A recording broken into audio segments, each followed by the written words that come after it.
Welcome, everyone. Welcome to the Astor Perkins All Things Deep Tech and Survival for the April 26th event. My name is Samantha Ori. I'm founder and CIO of the Ouroboros Group. We're a private equity fund. We have an action-packed agenda with keynotes from luminaries and panels with category-winning startups. Well, we are very excited about today's program. Please welcome Scott Amyx, Managing Partner at Astor Perkins. We'll give the welcoming speech. Scott, please take it away. Thank you, Sam. At Astor Perkins, we back Mavericks solving some of the hardest problems facing humanity on Earth and in space. The purpose of Astor Perkins event series is to showcase category leaders in deep tech, but we do it in a way that's distinctively Astor Perkins, with substance, rigor, and trust. Trust is a rarity in these volatile and uncertain times. And at Astor Perkins, we go beyond due diligence of most VCs. We get into forensics. Most startup founders don't start out to defraud investors. It happens over time. It's looking for small clues and nascent behavior that could indicate a potential problem or legal matter down the road. It's not simply a matter of financial auditing. It's trying to piece together the flow of money. What are they hiding? It's looking for behaviors of secrecy, obfuscation, ethical lapses, lack of governance and controls, and a potential toxic culture. We see it as our duty to our LPs to not only deliver solid fund performance, but to invest in sound, well-governed startups that have the best chance of becoming the next trillion-dollar company. As part of that mandate, we believe in providing net new knowledge that you can trust. We don't want our LPs to fall prey to hype or the latest exuberance of the day. We carefully curate content with the foremost experts to show you the truth on the ground, what's really happening, what has real legs, and where exactly is it in the adoption curve. Also, part of prudent investing is having foresight. What's coming down the pipeline that you need to be aware of. At Astor Perkins, everything that we do supports our mandate of trust, substance, and rigor.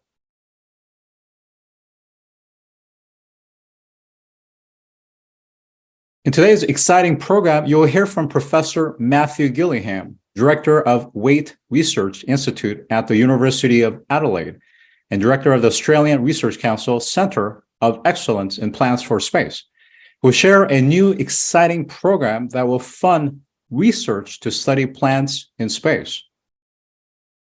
The center represents an international authority and a focal point for plant-based space food, material, and engineering research. It will create new technologies and capabilities in plant modification to translate research into applications to address grand challenges in sustainability for space and on Earth. With eyes towards delivering transformative solutions for space habitation to create enhanced plant-derived food and bioresources, it's an ambitious research and international coordination with NASA and international space agencies, private space companies to top research and universities such as Cambridge, UC Berkeley, ETH, Zurich, to name a few. The center has been endowed with a $35 million budget over 7 years to pursue these ambitious goals.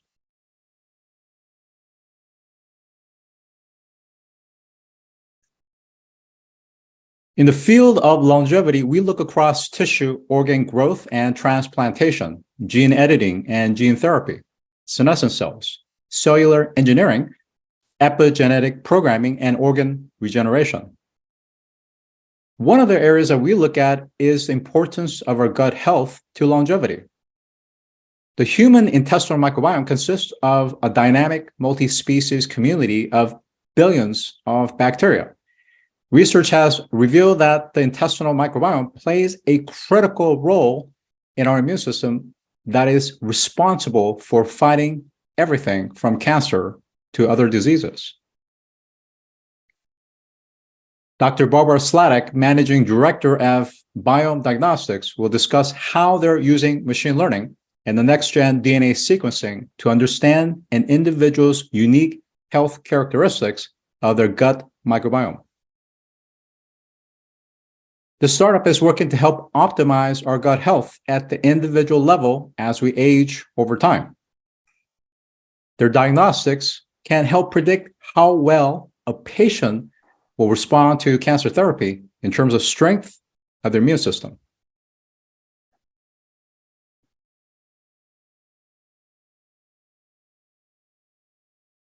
While mainstream can't seem to get past the hype and frenzy of large language models and generative AI, at Astor Perkins, we are examining the advancements in machine learning models and techniques that are driving fundamental innovation under the hood. Professor Daniela Russ, Director of MIT CSAIL and Director of MIT AF AI Accelerator, will speak on liquid neural networks. She'll explain how closed-form, continuous-time neural networks can help acquire knowledge by synthesizing flexible neural models that can perform inference model-free. These liquid time constant networks can improve representation learning, robustness and flexibility of models, capture true causality of data, models interpretability, all the while making systems more efficient and scalable.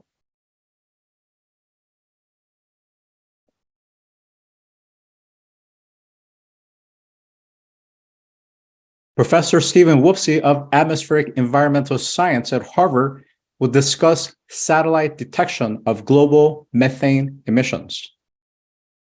Methane SAT, funded by the Environmental Defense Fund, a nonprofit, is building a satellite that will provide data to catalyze action to rapidly slow the rate of global warming.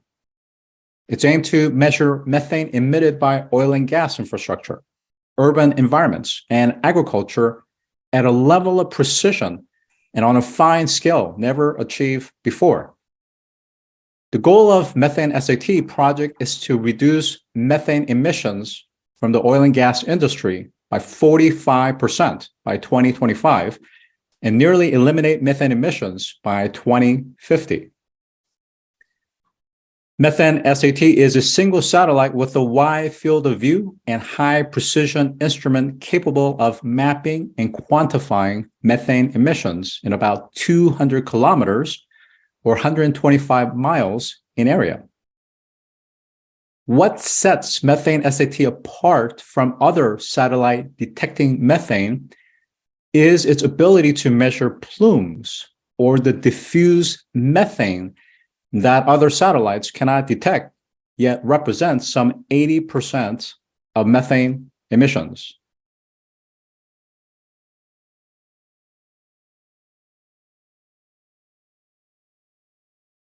Most of us have recently watched SpaceX Starship's first ever fully stacked test flight. The panel with Dr. Abhishek Tripathi, Director of Mission Operation at UC Berkeley Space Sciences Laboratory, and Dr. Andy Lapsa, CEO of Stoke Space, will discuss the implication of SpaceX Starship on the competitive landscape and even on other space industries such as satellite refueling and servicing, private space stations, the cislunar economy, and lunar ice and mineral mining on the moon.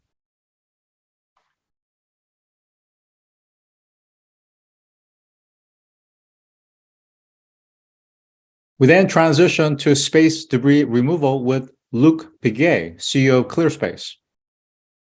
Referred to as Kessler syndrome, it's a phenomenon in which the amount of space junk in orbit around Earth reaches a point where it creates more space debris, causing safety and operational challenges for satellites and space missions. In 2020, ClearSpace won an ESA contract worth $100 million to develop and conduct the world's first orbital debris removal mission, named ClearSpace One. They have since designed a four-arm capture system for its robotic satellite passing the POC testing with VSA last year, and now qualify to proceed to the next phase. They hope to launch their system in 2026.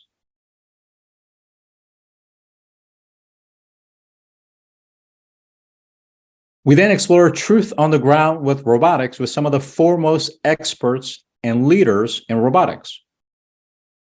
Dr. Dave Coleman, CEO of Picnic Robotics, Jordan Kretschmer, CEO Rapid Robotics, and Dr. Wesley Zheng, CEO of Posh Robotics.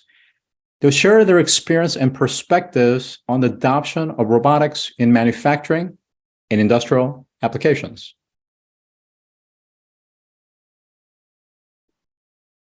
And finally, while investors have long understood how policies and special interests lobbying can boost or protect investments, not many have explored the role of activism in the context of investments. We're joined by Nick Engelfried, activist and author, Ilana Cohen, youth climate activist at Harvard, to discuss the role of climate activism on legislation and capital.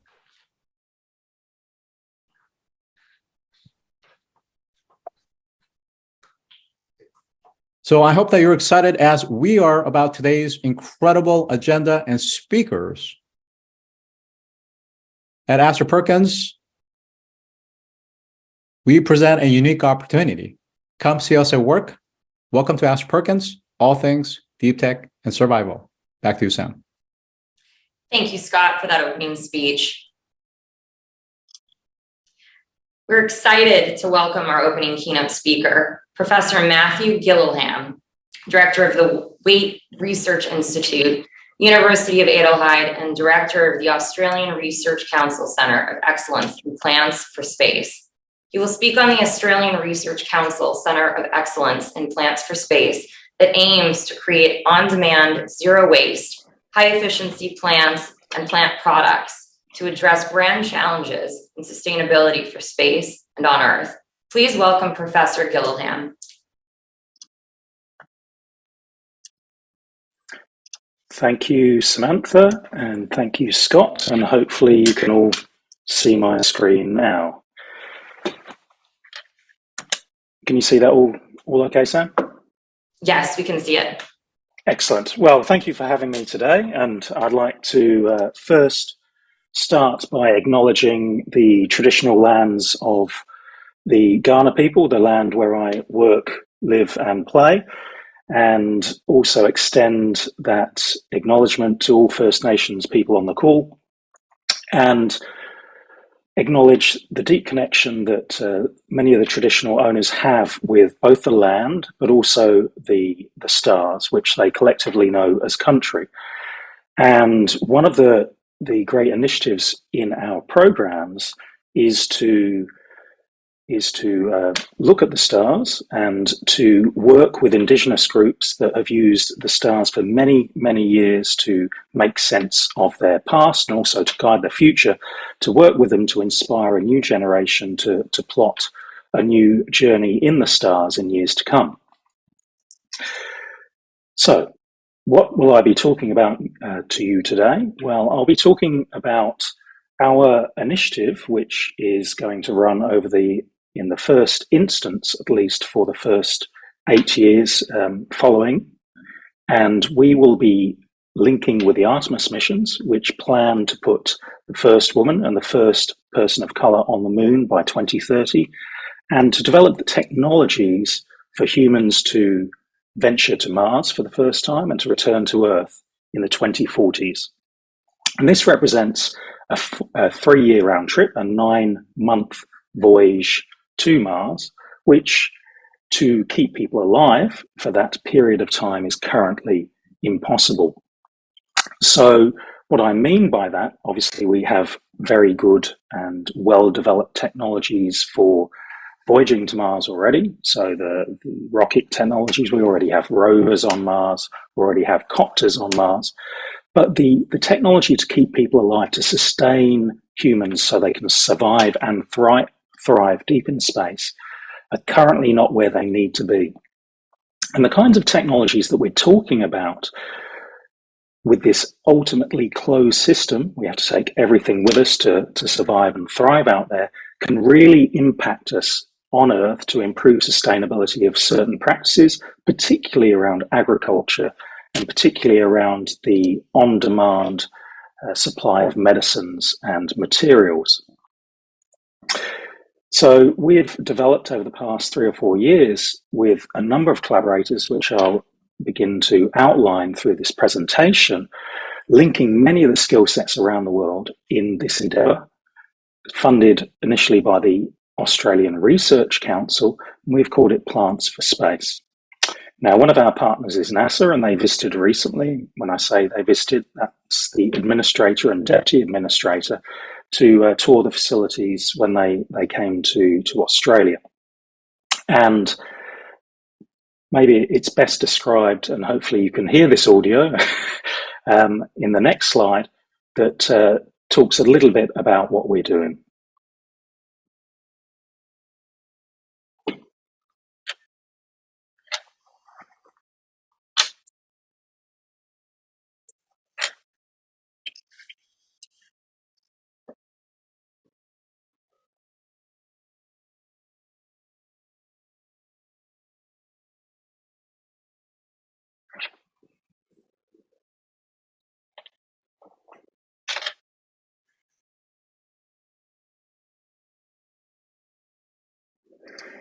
So that was Deputy Administrator Colonel Pamela Malroy outlining some of the links that we have with the Artemis programs of NASA. And our programs are really to enable human deep space exploration, but also to deliver those on-Earth improvements in sustainability that I was talking about, particularly in plant and food redesign. We are a virtual centre. We are funded initially with a presence of about 90 million Australian dollars. That's cash and in kind. And as I said, we're virtual, so we are not spending on infrastructure in terms of buildings. We're linking a number of universities. We're multinodal. We span Australia, but also internationally with our partners. So who are our foundational partners? And these are some of the skill sets. We are multidisciplinary and interdisciplinary, and we span 5 Australian foundational universities, so based in Victoria, in South Australia, and in Western Australia. We have a number of international partner universities, UC Davis, UC Berkeley, ETH, Zurich, University of Cambridge, for instance. We have space agencies and foundational partners that work in new space, such as Axiom, which are currently developing the new space station, or one of the space stations to replace the International Space Station, as well as NASA and the Australian Space Agency. We have technology partners in controlled environment agriculture. We have technology providers, so all the Amyx you can think of. And we also have defence, a partner, obviously with the AUKUS agreements and the requirement now that the Australian Defence Force are going nuclear, that the only reason that people need to go into port is for food and for psychological reasons, obviously.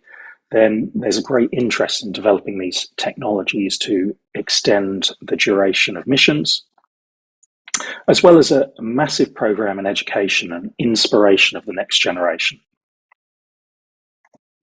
So here we are on Mars in the 2040s. This is obviously just a mock-up of what we think that it might look like with humans venturing there.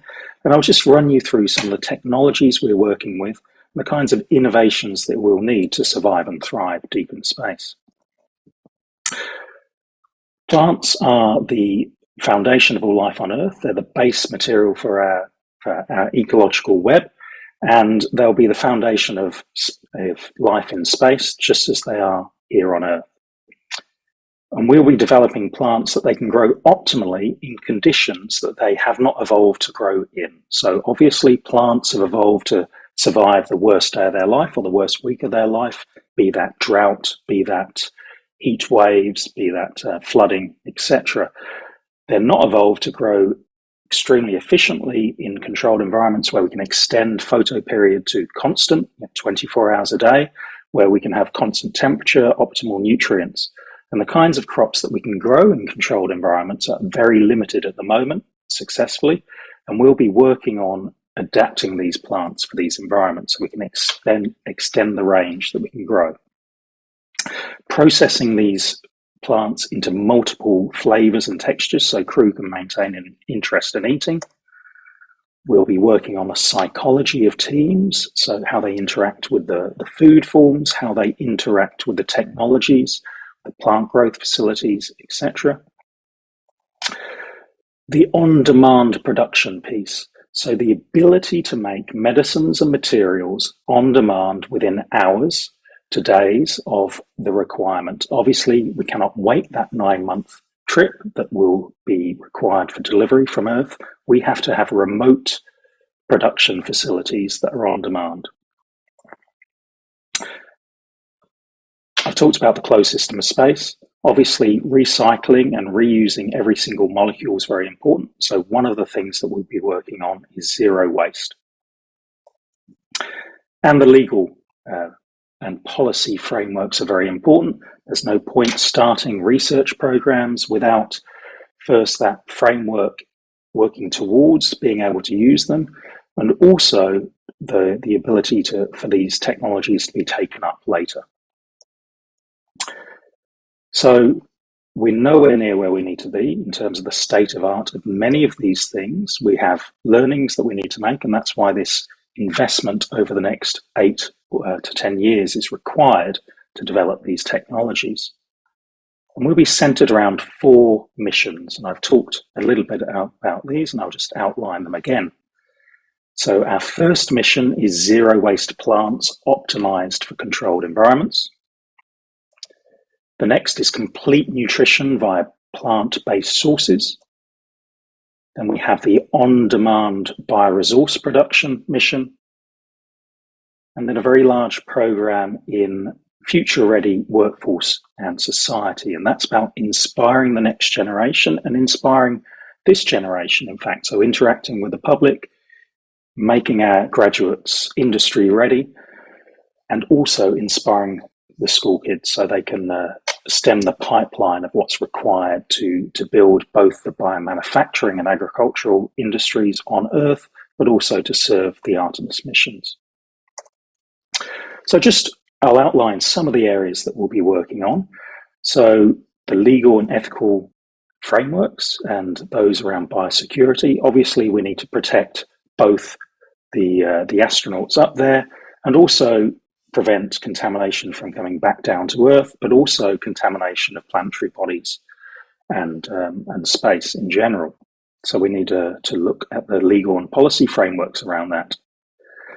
We also need to look at legal reforms to enable this massive growth that's required in the biomanufacturing industry that can aid sustainability for multiple products here on Earth, be that recyclable plastics from non-oil-based sources, or the production of pharmaceuticals via biological means rather than chemical means.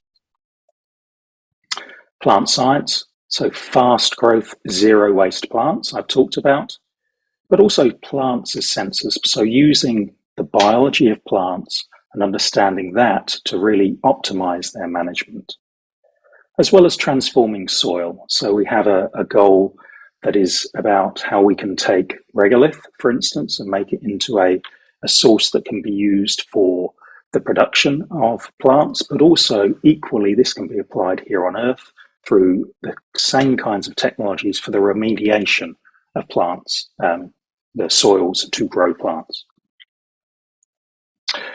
Plant-based nutrition, I've talked about the goal of having plants as an ultimate source of nutrition, and we're using a base material here of the Wolffia and Lemna duckweeds, which are a very interesting plant. They are the quickest growing edible plant on the planet. They have an extremely good nutritional profile.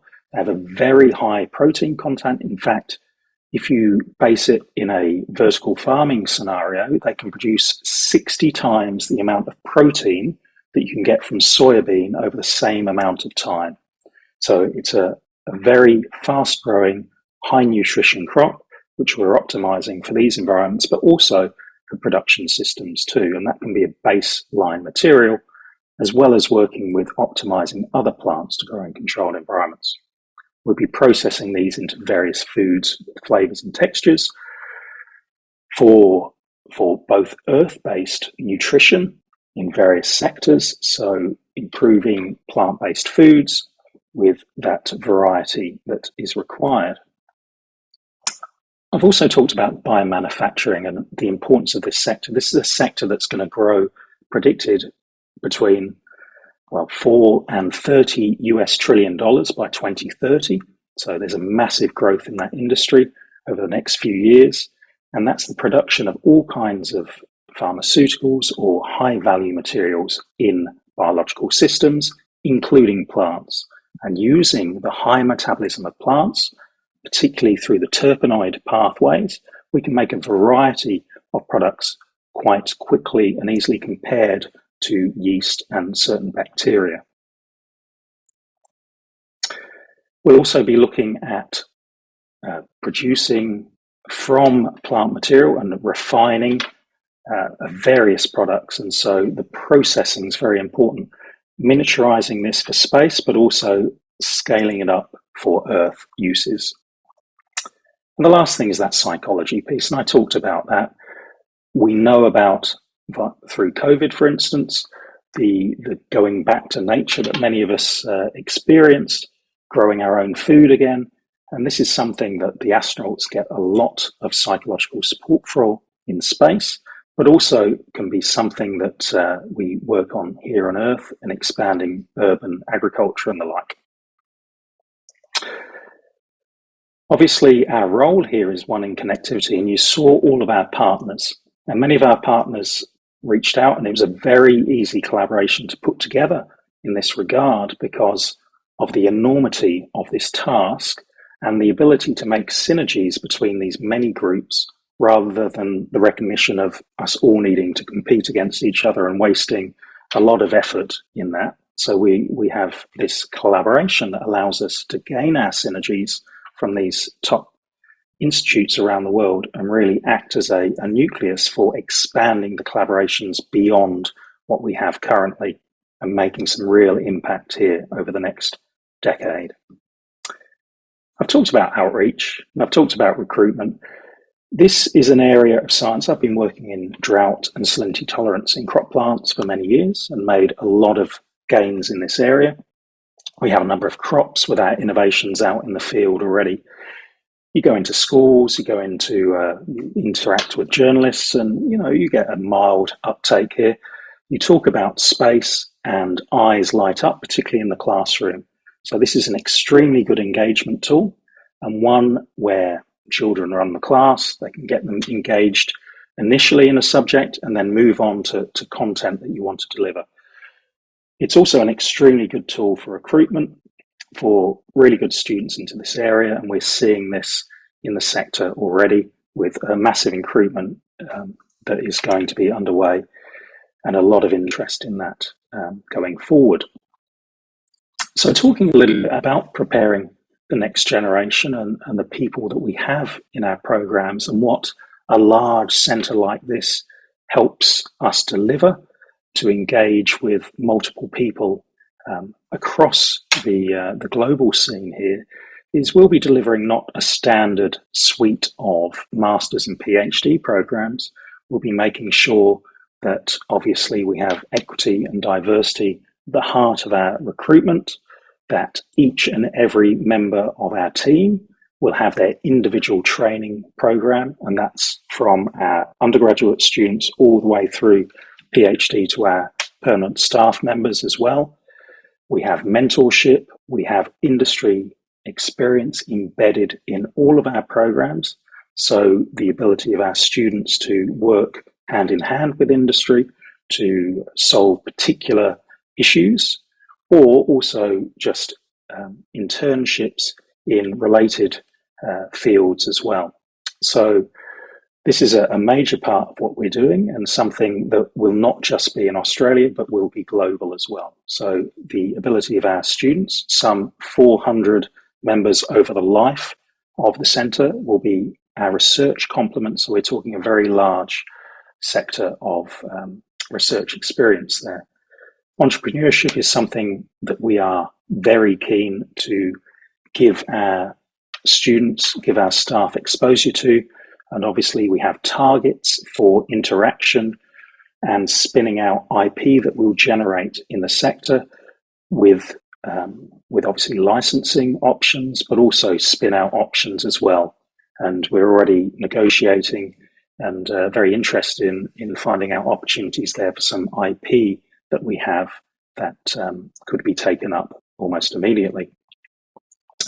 Outreach is a big part, and I've talked about that, engagement of the next generation to get this pipeline of students. And each and every one of our staff and students will be involved in engagement throughout our programs. So let's talk about our alignment with some international goals and some Australian specific goals.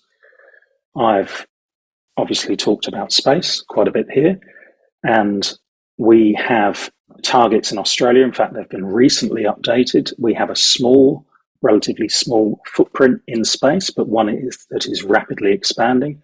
We are targeting 30,000 jobs in the sector by 2030 in a $12 billion industry.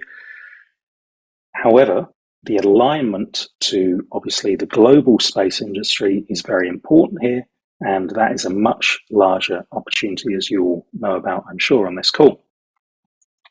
And with our international links and working on global issues here, then we certainly feed into that. Australian agriculture is a massive part of our economy. We will be obviously feeding into that, aligned to the controlled environment agriculture sector, particularly in protected cropping, which is an area that is growing rapidly, especially as we develop these new crop forms that can be grown successfully for high value production. So going well beyond the traditional microgreens and lettuce that are traditionally grown in these environments, but moving the platform forward significantly. And global biomanufacturing, I've already talked about that as a key growth opportunity, and we're certainly aligning with that.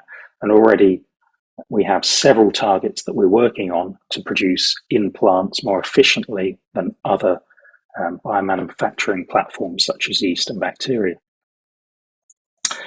This aligns with all these industries that I've talked about. So food development, particularly education, agriculture, as well as the space sector. And I've already talked about our complement of people. So we're going to have 400 researchers that will populate our centre over the lifetime, so over the 7 to 10 years. We will also be engaging, and that doesn't include the undergraduate students, I must point out, but that is the complement of higher degree researchers and staff. And it's really about stoking the pipeline here for the industries of the future.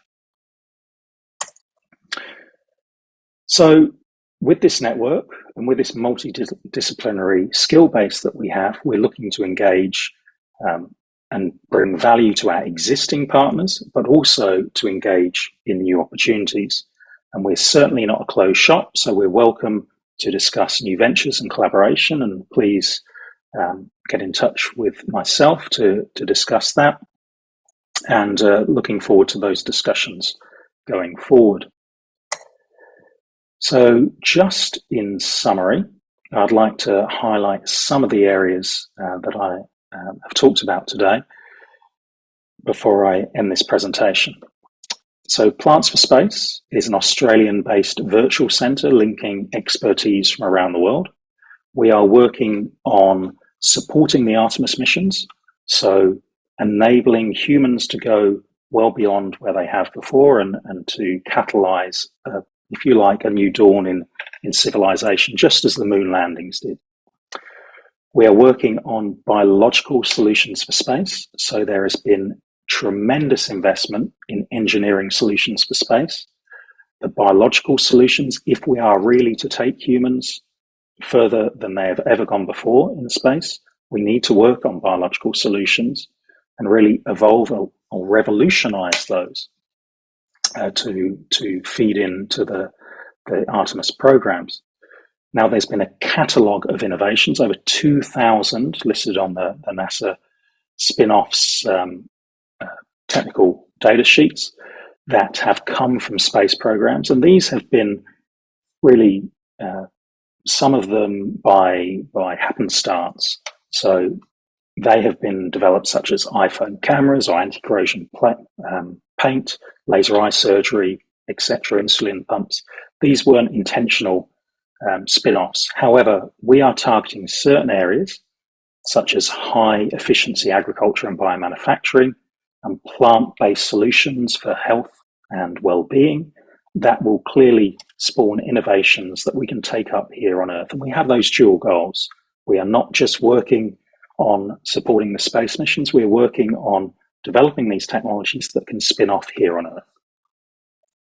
And we have these innovative public engagement tools. I haven't really spoken about them in depth, but these are experiences that we take into the classroom, like 3D printed plant foods or growth boxes that students can engage with across both the country and the world. And we're also working on developing this industry from a very fundamental level, pulling through these technological advances to industry readiness levels that can be taken up and implemented. So that's the end of my presentation. It's been a pleasure presenting to you, and if there are some cool questions on the call, I'm happy to take them up, but I'll end my presentation here with some words of JFK that resonate quite well here. This is an extremely difficult problem to tackle, but one that will give us great benefits here on Earth. So thank you for your attention. So some great, thank you, Matt. And I do have a few follow-up questions for you.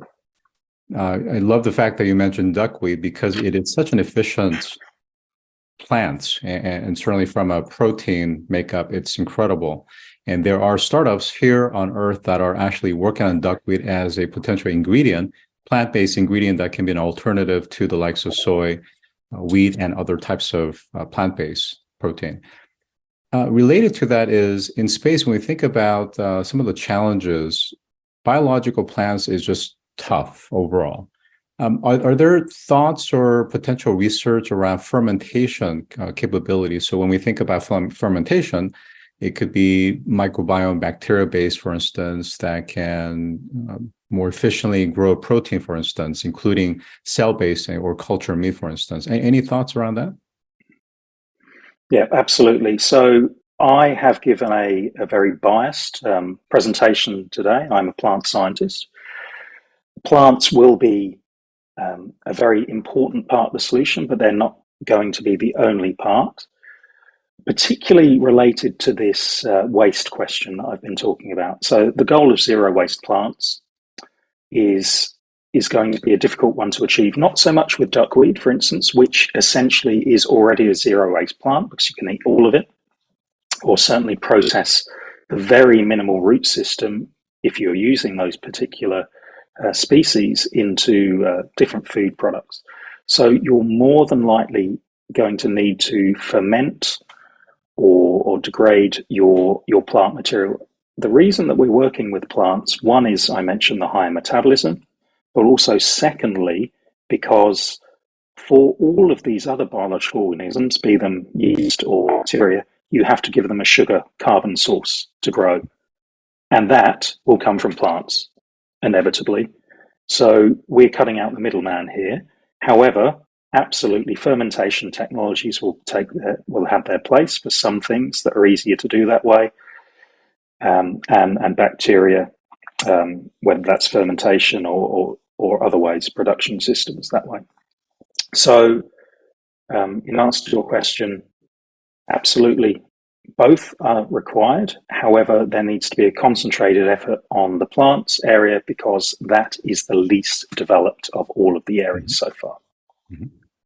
Now, specific in the context of Australia, Australia is a major exporter of agriculture, wheat, for instance. And of course, Australia has been hit with very volatile, let's say, climate, to say the least.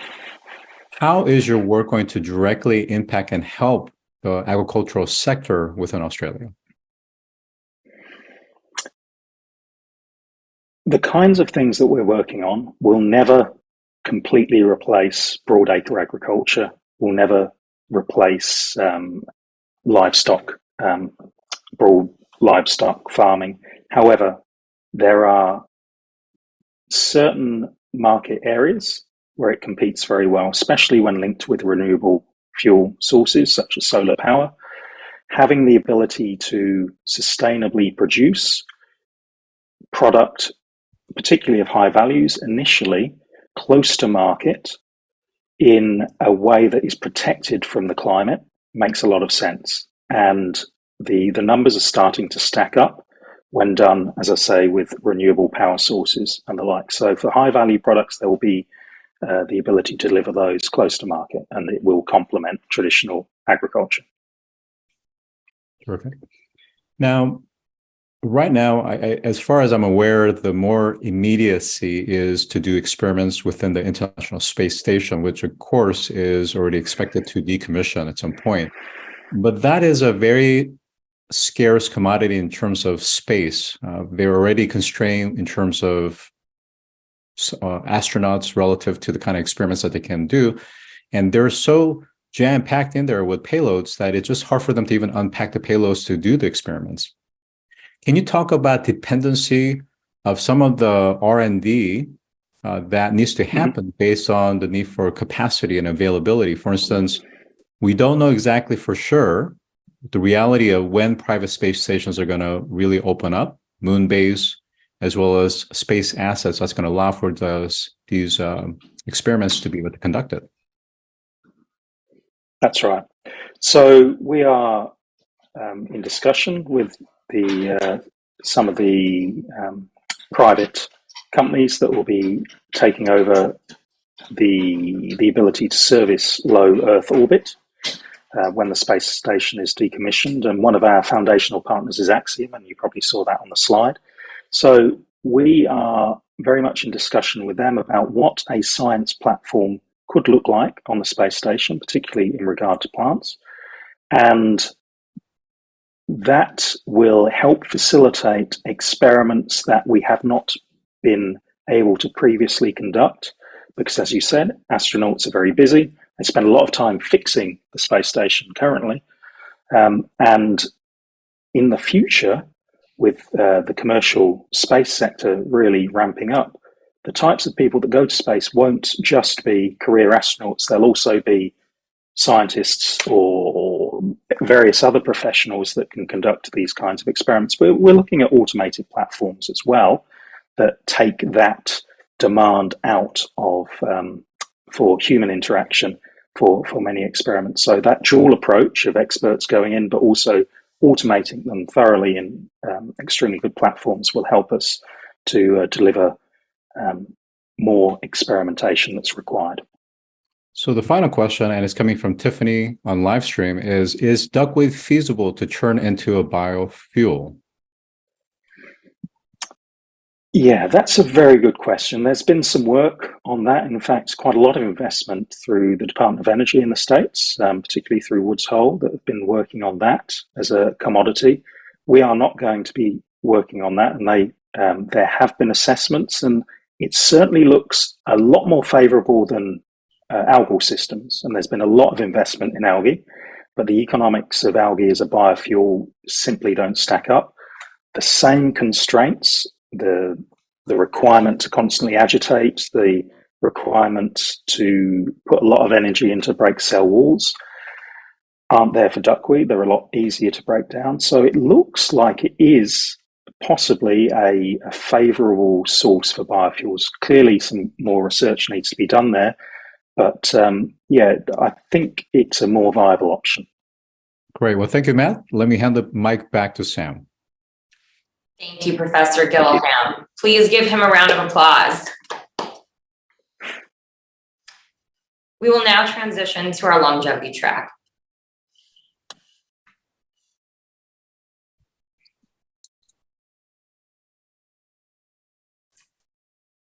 All right, so we are excited to kick off our fireside chat on advancing cancer care through microbiome profiling. Joining me is Dr. Barbara Sladek, Managing Director at Biome Diagnostics. I'm going to go ahead and allow for Barbara to give her presentation first, and then we'll transition to Q&A. So please go ahead and take it away. Hello, everybody. It's very exciting meeting you. I'm going to share my screen now, and I hope you will see it.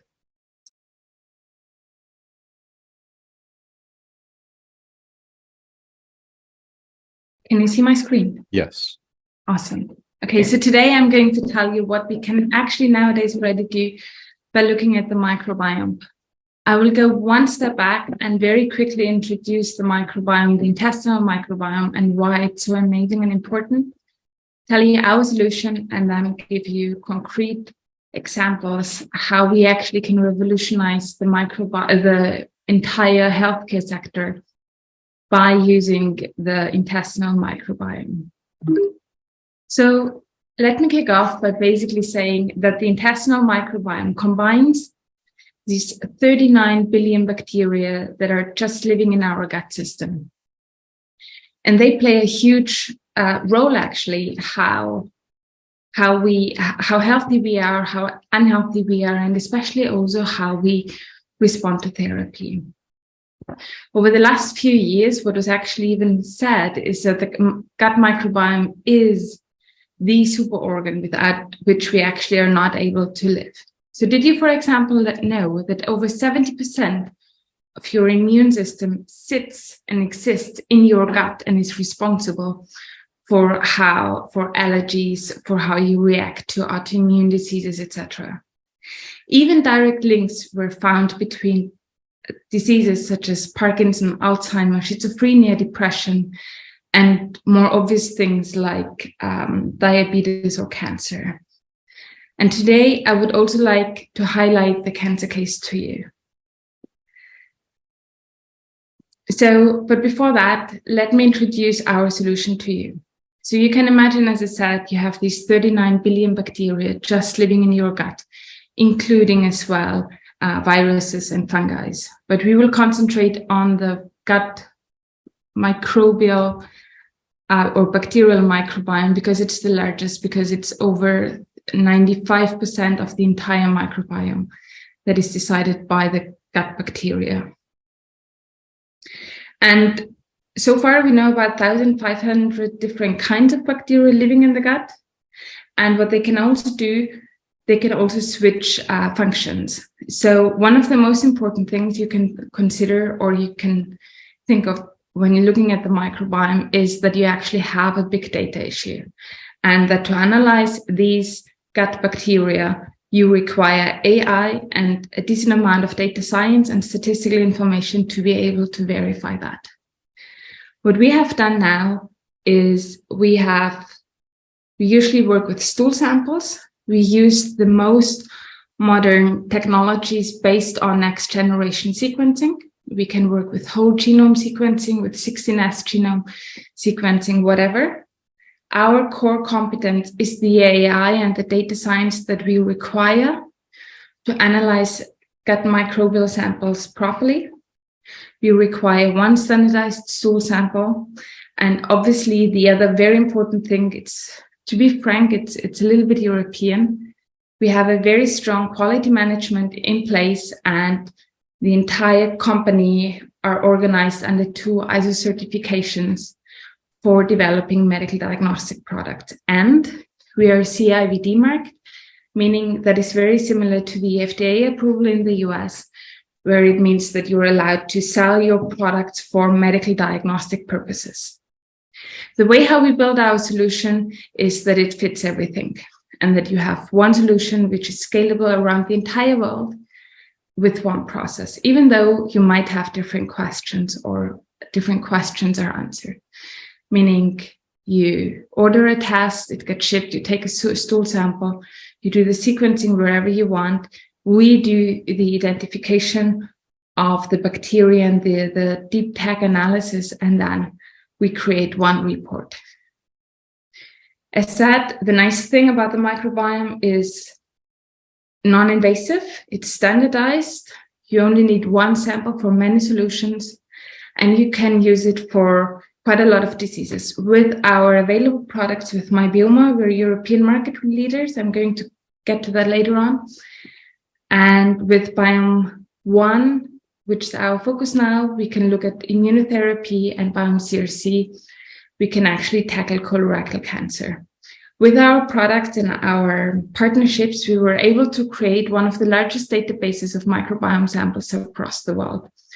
This is actually crucial because only with that kind of amount of data, we were able to tackle problems. The first problem I would like to introduce you to is cancer in general, or actually immunotherapy. Cancer immunotherapy is the growing therapy for cancer that you have currently. But the issue with immunotherapy is that actually over 80% of cancer patients are non-responders. They're either non-responding or they suffer from so severe side effects that the therapy is not kicking in.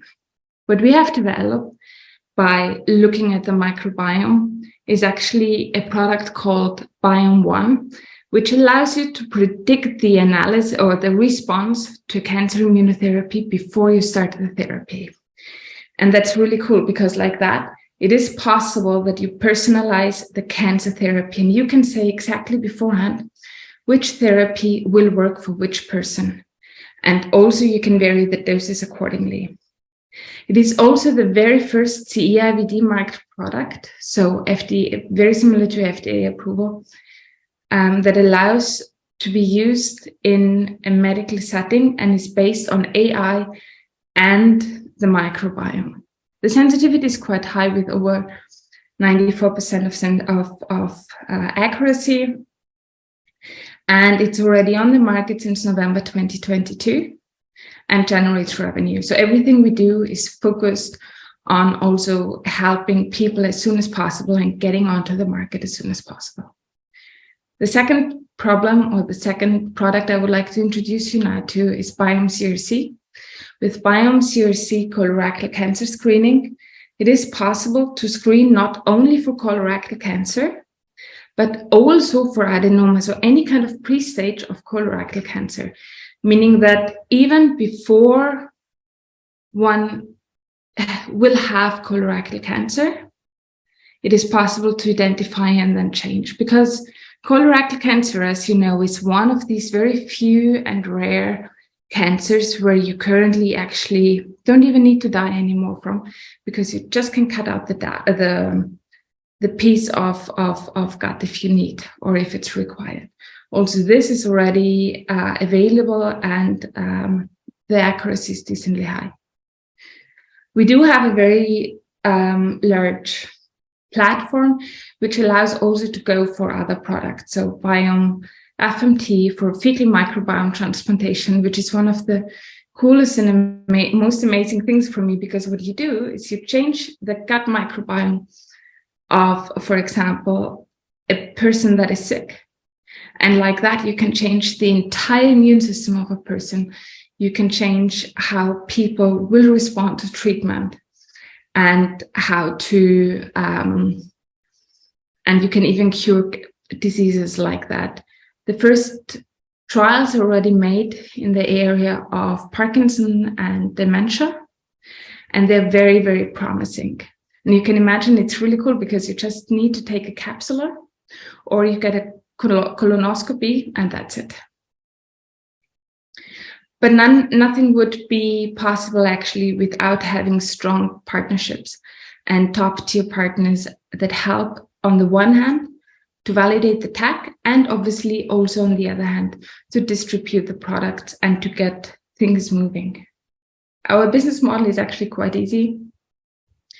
We have one platform, we have one system, everything is streamlined, even though the customer groups sometimes change between healthcare providers, pharmaceuticals, and customers. And obviously the way what we also have are white label solutions, meaning that we can brand and we also brand any kind of technology that we have under a different brand.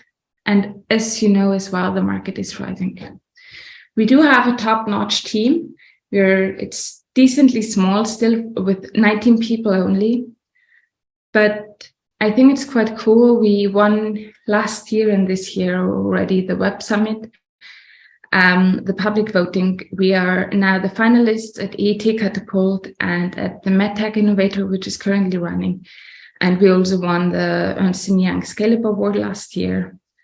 And my background, just very briefly, I did my PhD in Oxford, then came back and learned diagnostic business in Siemens Healthineers, and also learned that even though perhaps some people think that there is no money in the diagnostic world, well, it really is in the molecular diagnostic world. And Nikolaus, my co-founder, he's a doctor by training, and he was also named Forbes 30 Under 30. We do generate revenue as well, obviously. We generated over 6 million of liquidity as well over the last few years.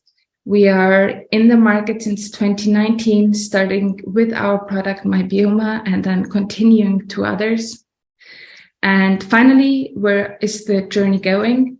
Well, obviously, currently this year, we're going to focus on Europe and then on the US market. And one of the biggest things we are now working on is the integration into Illumina and also the Mayo clinics, where we have a very strong cooperation.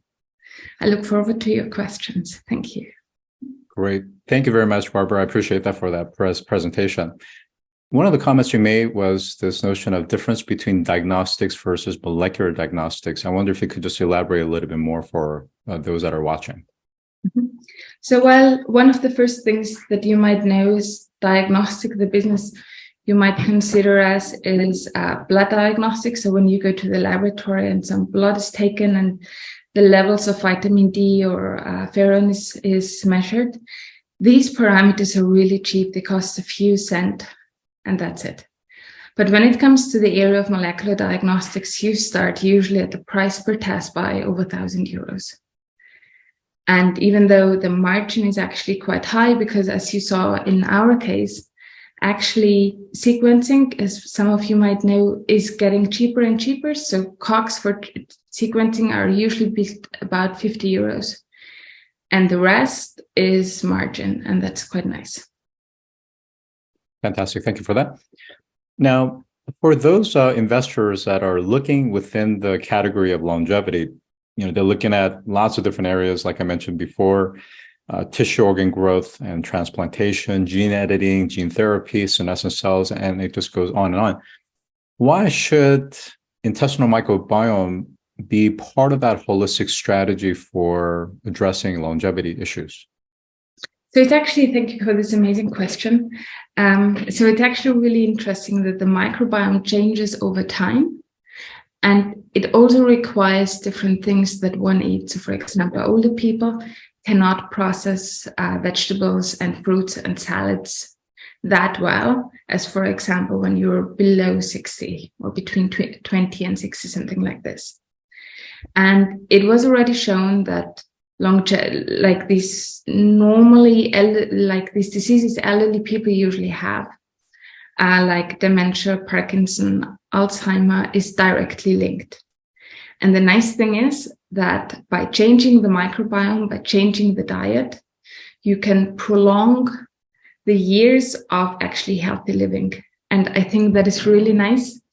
And if you go one step forward, and say, well, actually, some people have a very hectic life and perhaps cannot properly care about their gut system currently, well, you can just change it by using FMT, fecal microbiome transplantation. And this technology is actually very powerful. So this general area is very exciting, but at the same time, from a social media and mainstream side, it's also very subject to, let's call it misinformation or even disinformation, with the supplement industry potentially pushing things that may or may not necessarily work. Any comments there? I agree that the marketing you can do around probiotics and the misinformation is ridiculously large currently. Our approach currently is that we work a lot with universities, with large companies, that everything we do is scientifically proven. And that is actually the crucial thing, that you try to stay as close to science and research as possible. and use the information that is out there, and not basically overdo the marketing. And currently, this approach is working for us quite well. Terrific. I'm very glad to hear that.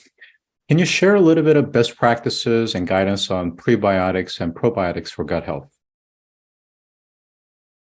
So prebiotics are everything that is, for example, fermented, any kind of food or supplements you take in that are not dried bacteria or something like this. Probiotics are, and I'm sorry to say, these prebiotics to take, or also supplements like magnesium, etc., that's really good for one's body and to basically support the body. Probiotics might be a little bit more tricky, because actually the scientific evidences for probiotics are really very, very limited, and one has to be quite careful what to take and how to consider probiotics. So you won't find any kind of proper literature showing that probiotics actually help when taking at the same time as antibiotics, or you won't find any proper literature when it comes to probiotics and cancer. Sometimes, obviously, it can help. It's this placebo effect, you might know. But in general, prebiotics are actually quite good, and everything you can take regarding that one. Great, thank you. There's a question on live stream, and this person is asking, are you seeking FDA approval?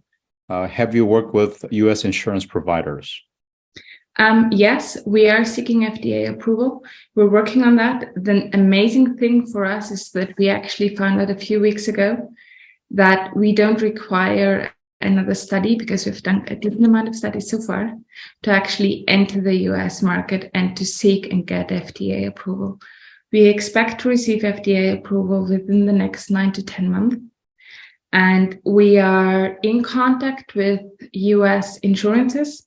To be frank, it's not that easy to get into the proper insurance system, but we are working on that. And as said, we're working with a large hospital group such as Mayo Clinic's LabCorp to actually also enter properly the US market.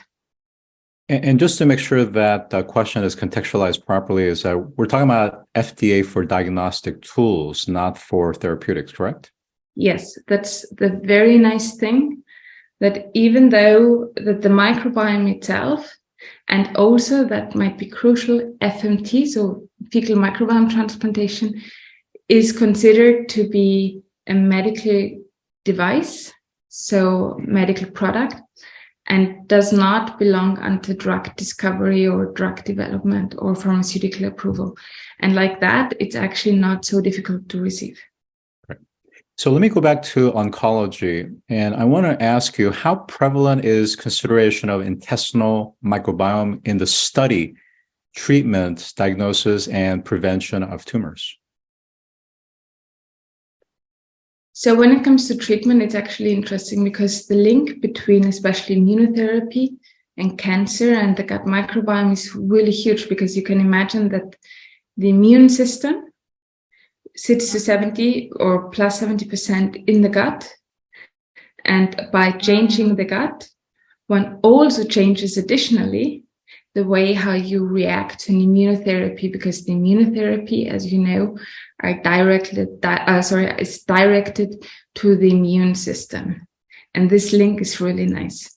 And that is the reason why, by looking at the intestinal microbiome, it can be a one-to-one analysis and association between the intestinal microbiome and treatment. When it comes to prevention and proper screening methods for cancer, well, obviously, the link between the gut microbiome and the tumors there are only linked to the tumors sitting in the gut. So anything like colorectal cancer, colorectal tumors, stomach tumors, liver tumors, kidney tumors, etc. There you can find also very strong link. Mm-hmm. Now, from a process, how do we ensure that Biome Diagnostics is a mandatory pre-step before initiating cancer therapy? I find that a very tricky question, because we realized that you need quite a lot of different kind of players to agree. You, on the one hand, need to educate the end customers and the doctors. And educating the doctors is actually really, well, it takes usually about 20 years from something that is discovered until it gets into the medical books and that the new generation of doctors learns it. And 20 years, can you imagine? That's really long. So the idea is to basically overcome this way by offering additional information to them. And some doctors are actually very open to that. You also have to tackle the end customers to influence, or the patients to influence the doctors. You need the healthcare providers on board to make certain that that works. And ideally, that is where we're working on now as well, is you need to have the large corporation partners like Rotch and Siemens, Illumina, etc., Bristol Myers, to have this thing. I know it sounds complex, but we are actually working on that since 4 years, and the progress is actually quite good. Great. So speaking of behavioral change management and even perception, let's talk a little bit about some of the solutions that you were talking about, if in case someone's gut health isn't quite optimal before, let's say, cancer treatment. And it suggests a fecal microbiota transplantation to be able to then infuse a healthy human donor feces into that patient. But I wonder if you could talk about what's the kind of patient education as well as behavioral change that's needed for mainstream to accept and to adopt. So the first thing I would say is that you require people to see the gut, see stool, as something that is actually good and that is helpful. And that also everything in the bowel is something that is living and that is like a super organ that decides on how we feel. And that bacteria are something positive, and that we just have a very few pathogenics, but in general that it's good and that it is all right to talk about it. One thing I find a very positive development is that for FMT, for example, one requires to only take a few capsules. That doesn't sound so bad as if you say, well, you need to undergo a colonoscopy and you get the poo of somebody else in your gut system. But just taking some pills, I think, sounds far more acceptable. So I see that this is actually a very good movement into that direction to be able to facilitate that. The other thing that one obviously can do as well is there are quite a few studies out there already, and we're working, for example, together with the University of Wisconsin, where they showed that also training and sport helps to change the gut microbiome, and like that you actually can influence how one will respond to a cancer treatment. So one has the possibility to influence the gut microbiome to make a better response to a therapy, even without FMT. Thank you for that. So I think before this session, I had shared with you that I recently had to go through a colonoscopy, which I did not enjoy. And for those that initially go through it, it's, again, not very pleasant. And then the thing is, there's a gap of potentially 5, but more usually 10 years before someone else has to go through another colonoscopy again. That's a long time. And given the fact that it's one of those areas where you can definitely prevent those cancers, how could Biome CRC, one of your products, disrupt the colonoscopy industry? So the nice thing about Biome CRC is that the accuracy is decently high with over 95%, which is actually really good. Actually, it's even now between 96 and 97%. And having this accuracy means that you just have to take a stool sample, send it to us, and you in between get the results of whether there is a likelihood of having adenoma, which is far more important than already. So knowing that you have one of the pre-stages of colorectal cancer than actually having colorectal cancer, because that is something you more likely will notice. And it's what is also crucial and very important for us is that one does not the way how we see it is that obviously if something is happening, one still has to undergo colonoscopy to basically validate it and perhaps cut something out and to make certain that it works. But it helps in between to make certain that one does not develop any kind of colorectal cancer in stages beforehand. And I think that is actually nice. Well, I can't wait for it to be available in the US. Now, I'm going to ask a very important question, and I think we've been alluding to it, but I want to ask it very straightforward, which is, as a business strategy, your organization, and really it's more of a holding group, has chosen to start out with diagnostics rather than going to market with therapeutic solutions. Talk to us about the advantages of that, but also some of the lessons learned from others that have gone to market with therapeutics first. So when we want to do something, we want to do it properly, and we want to make certain every startup has a high risk affinity, obviously, but we try to keep this risk to a minimum. And what we realized from the very beginning onwards was that before going into the therapeutic sector, we have to understand the microbiome properly to not promise or overpromise something that we cannot deliver. And we used Biome, our lifestyle brand, to gather data that worked amazingly well and to try to understand the microbiome, and to also have one of the largest healthy groups of microbiome samples. And that's actually quite crucial because you have to know how a healthy microbiome looks like so that you then can distinguish between a sick and healthy microbiome sample. Because as said beforehand, it's very similar, you and I, or everybody, or hopefully everybody who is listening, all of us look different, but hopefully most of us or all of us are also healthy. And it's very similar to the microbiome, even though microbiome samples look different, have different distributions between different bacteria kinds, they're all healthy. And finding this balance and understanding what healthy means is actually really crucial. So that was the first step. The second step was then to say, well, let's try to develop proper medical diagnostic products in terms that are used in the hospitals by the doctors, that are labeled with a CIVD mark or FDA approval or whatever. That's going through this regulatory process was actually really tricky to get the validation studies done and everything. Now we also have a process so that we can actually do it for any kind of product, any kind of disease we want. There is no stopping us anymore whether we want to develop an Alzheimer product or a cancer product or whatever, because we know the process. That was the second step. The third step now is, I was already talking about FMT, is to use FMT to actually be able to use it as a therapeutics. And that is also that we're working on now. And by having this entire ladder, we actually also know how to be successful. Great, thank you for that. Now, there was a slide that you mentioned around revenue. I wonder if you could just go a little bit more in depth in terms of attribution to the different products, and as a holding group, where things are headed as far as the remainder of this year, but certainly next year. Mm-hmm.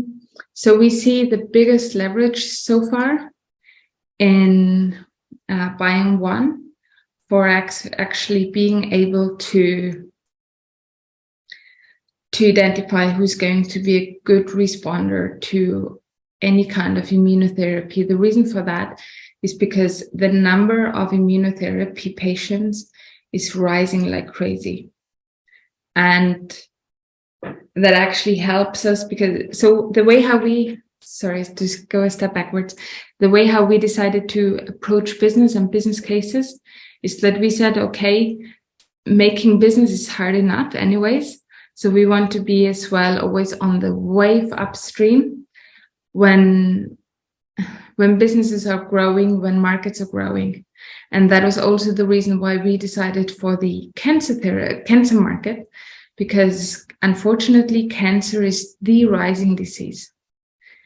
And for cancer treatment, as you know, most people also unfortunately require treatments, and knowing beforehand who's able to respond to treatment, what's the best treatment for a person. That's like something that's a no-brainer, right? And that's the reason why we see as the biggest driver for us is Biome 1, followed then also by Biome CRC, colorectal cancer screening. But it's more difficult to actually get into the market with a screening test. Great. Well, I want to thank you, Dr. Sladek, for a terrific conversation on intestinal microbiome. Please give her a round of applause. We're now going to transition to our AI and robotics and autonomy track. All right, we're excited to introduce our next keynote speaker on satellite detection of global methane emissions. Please welcome Professor Stephen Wofsy, Professor of Atmospheric and Environmental Science at Harvard University. My name is Stephen Wofsy from Harvard University, and I'm here today to discuss with you how we measure emissions of methane from human-driven sources using a new class of satellite sensors. The sensor that I'm going to be telling you about is called MethaneSat. It's part of a totally crazy research and development project that I've been taking part in for several years. It is currently funded by MethaneSat LLC, which is a wholly owned subsidiary of the Environmental Defense Fund. So it's a private enterprise operation. We'll talk a little more about that in a moment. First of all, let me discuss what we measure when we measure methane concentrations from space. We look at the ground, we look at reflected sunlight from the ground, and we take apart the spectrum in the shortwave infrared and infer the concentration of methane in the total column of air relative to the total column of dry air. So, for example, if I were to have a source of methane that doubles the amount of methane in the boundary layer near the surface of the Earth, lowest kilometer, if I double that concentration, the sensor looking down in this way will see a change of about 7%. So I'll talk a little bit more about that also. The good thing about this measure is that it's a direct indication of the mass of methane that's been added to a column of air. When you make a point measurement within the atmosphere, you don't know how much air has been affected, so it's very hard to compute the mass that's been added, but you can do that very easily with this type of measurement. There are existing satellites that measure methane from space, and currently they're in two different types. One is a global mapper. The Tripathi satellite from Europe is an example of that. It measures everywhere on the surface of the Earth that it can see through the clouds every day. It has a fairly large pixel size, 5 by 7 kilometers. We'll talk about that in a moment also. And then there are what we call point source detectors. They have much finer spatial resolution, but the trade-off there is that they're much less sensitive to added methane, and so they only see very, very large emission sources. So Biome has been up there since 2018 or so. It's a really interesting system. It measures at low spatial resolution that I mentioned. It has high precision, and it can produce maps like this. This is a monthly average map of methane concentrations in the atmosphere. If you average this over long periods of time, you can begin to see patterns that tell you about very large-scale emissions, and you can infer what they are. You can also see very, very large point sources, but you have to be able to fill up several of those 5 by 7 kilometer pixels in order to see it. Here's an example of a point source measurement that it did make. And you can see from the map here that they're plotting emissions of order 150 tons per hour or of that order. Very, very large sources. During the time that they have been in orbit, let's say for over a 2-year period, they see about 600 of these. And there are 1,200 detections over this 2 years. So then the other type of remote sensing measurement, the point source mapping. Here's an example by the Carbon Mapper, which is an airborne system, also Sentinel-2 and Emit satellites platforms can do this. They can see very, very strong plumes, and that's all they can see. They can map them pretty well, but you can see the scale here is 100 meters instead of the whole global scale that I just showed you. And you can also look at the concentration scale. This represents increasing the concentration in the boundary layer by more like a factor of 5 rather than doubling it. And they divide up their concentration scale into 4 crude units, but it is a good way to measure emissions from strong sources. Now, what about methane sat? So methane sat is very different. It's a small sat, not a huge thing like Tropomi and some of the other satellites.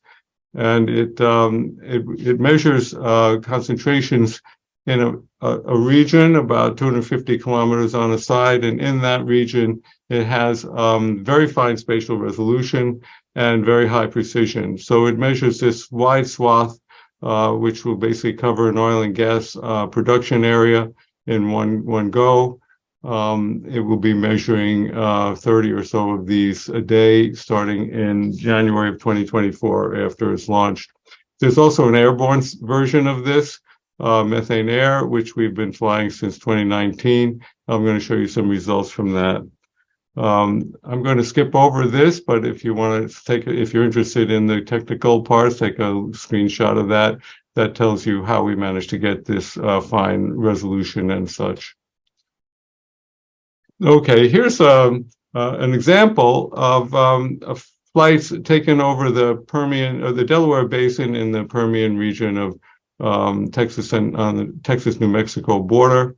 You can see the concentrations there are shown down here. This is looking at really just a few % change in the total methane in the atmosphere, but you can plainly see a lot going on in the Delaware Basin. Here you have a gas processing plant, the Mavita gas processing plant in Barstow, Texas. This pixel on the right here has been degraded to look like the satellite, even though the resolution of the airborne system is much finer. And you can also see lots and lots of other things going on here. And what do you do with information like that? I mean, this is really beautiful. I put it on my wall. We want actionable data. We want data that's actually going to lead to mitigation of this type of thing. And when you have such fine detail and such high precision, you can actually just take this apart. So here again is the same image I just showed you, but we've subtracted a background amount. And this is showing, you know, what we just saw. And then at the top here, we have an assessment of the emissions made using atmospheric model with observed winds, plus that concentration map that I showed you. And you can see here basically 2 types of sources. The point sources are indicated by these little dots here, and the area sources are indicated by this heat map. And this is something that nobody has been able to do previously, and you begin to now get the sense, what is the balance between the very large point sources and area sources, which are basically innumerable, much smaller emissions from all over the place. And this really allows us to home in on where these emissions are happening, both the point sources and the area sources, and begin to think about how to remediate them. First, we have to understand why they're happening. And this type of data will really help us to understand that. This map over here is showing the simulation of the observations once we have put in what we have retrieved as the emissions. You can see it's quite good. There's a little bit of differences down here, for example, which has to do with the fact that the wind field that we have to use from meteorological model isn't perfect. You can even use this system to do some probing of what you might call environmental equity. So this is a map of methane concentrations in the Salt Lake City region made by the methane air aircraft version. You can see little patches where their methane is higher than in the surrounding area. And then you see a number of places where it's quite a bit higher. So up there in Bountiful, and then over here, these two on the left are landfills. And this part over here is well, what is it? Let's go see. So home in on it. Now I've taken away most of the background of the methane concentrations, and I've just overlaid them on a Google Earth image of the region. And okay, so there's something going on there. Well, what is it? And you can see that the high methane concentrations are associated with an industrial complex, a petrochemical complex. There's two of them, one here, one here. There's a bunch of pipelines running through here, and there are people living here.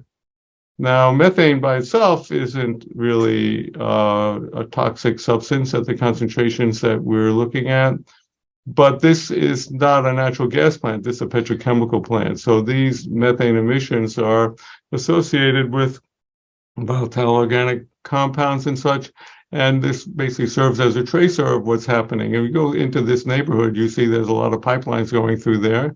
Maybe they're not the best performing pipelines.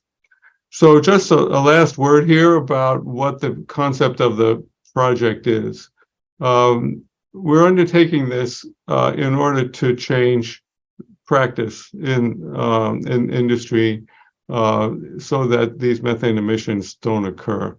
And so we're going to use these data to understand why they're occurring and to quantify them so that when people consider action to mitigate these emissions, that they're going after the places that are important and where the payoff will be significant.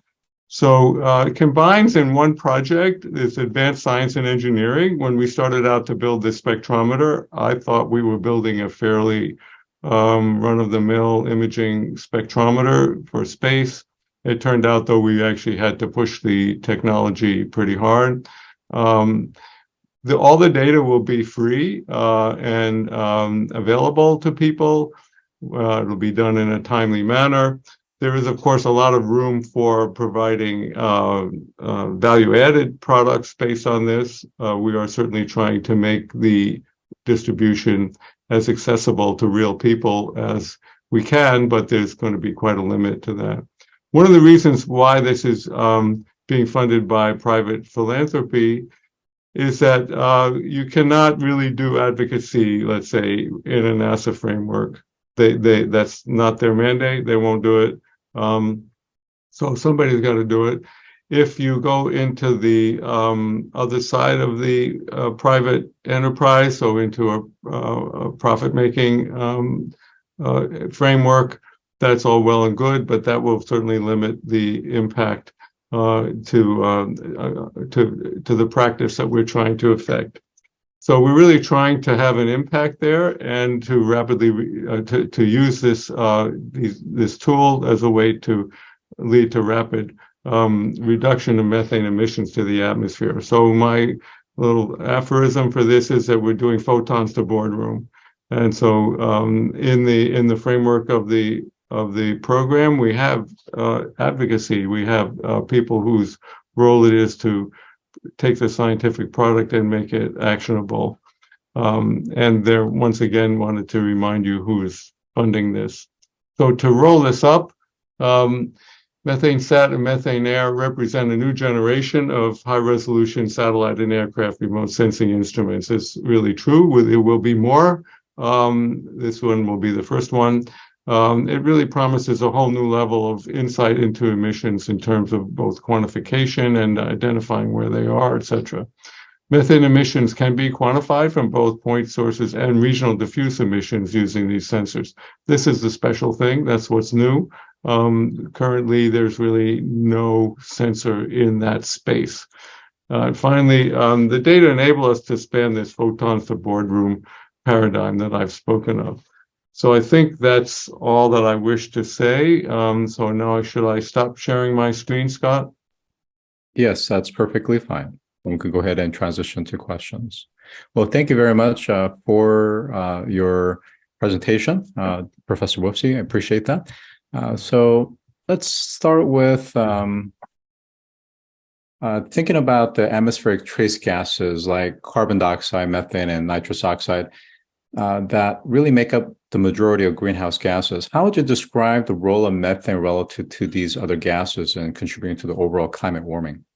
That's a really good question. Methane accounts for about 25% of the additional heating of the surface by the greenhouse gases that we put into the atmosphere. It has an atmospheric lifetime of about 10 years.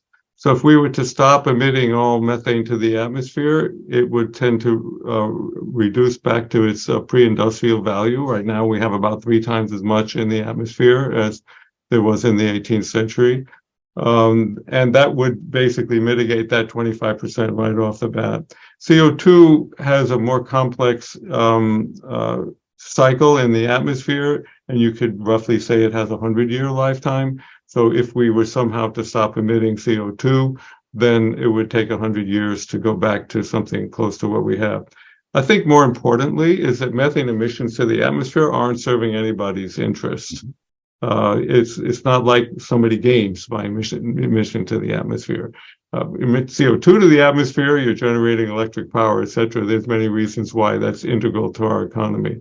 So there's 2 reasons why mitigating methane is an attractive way to try to get a good start on mitigating greenhouse warming. Makes a lot of sense.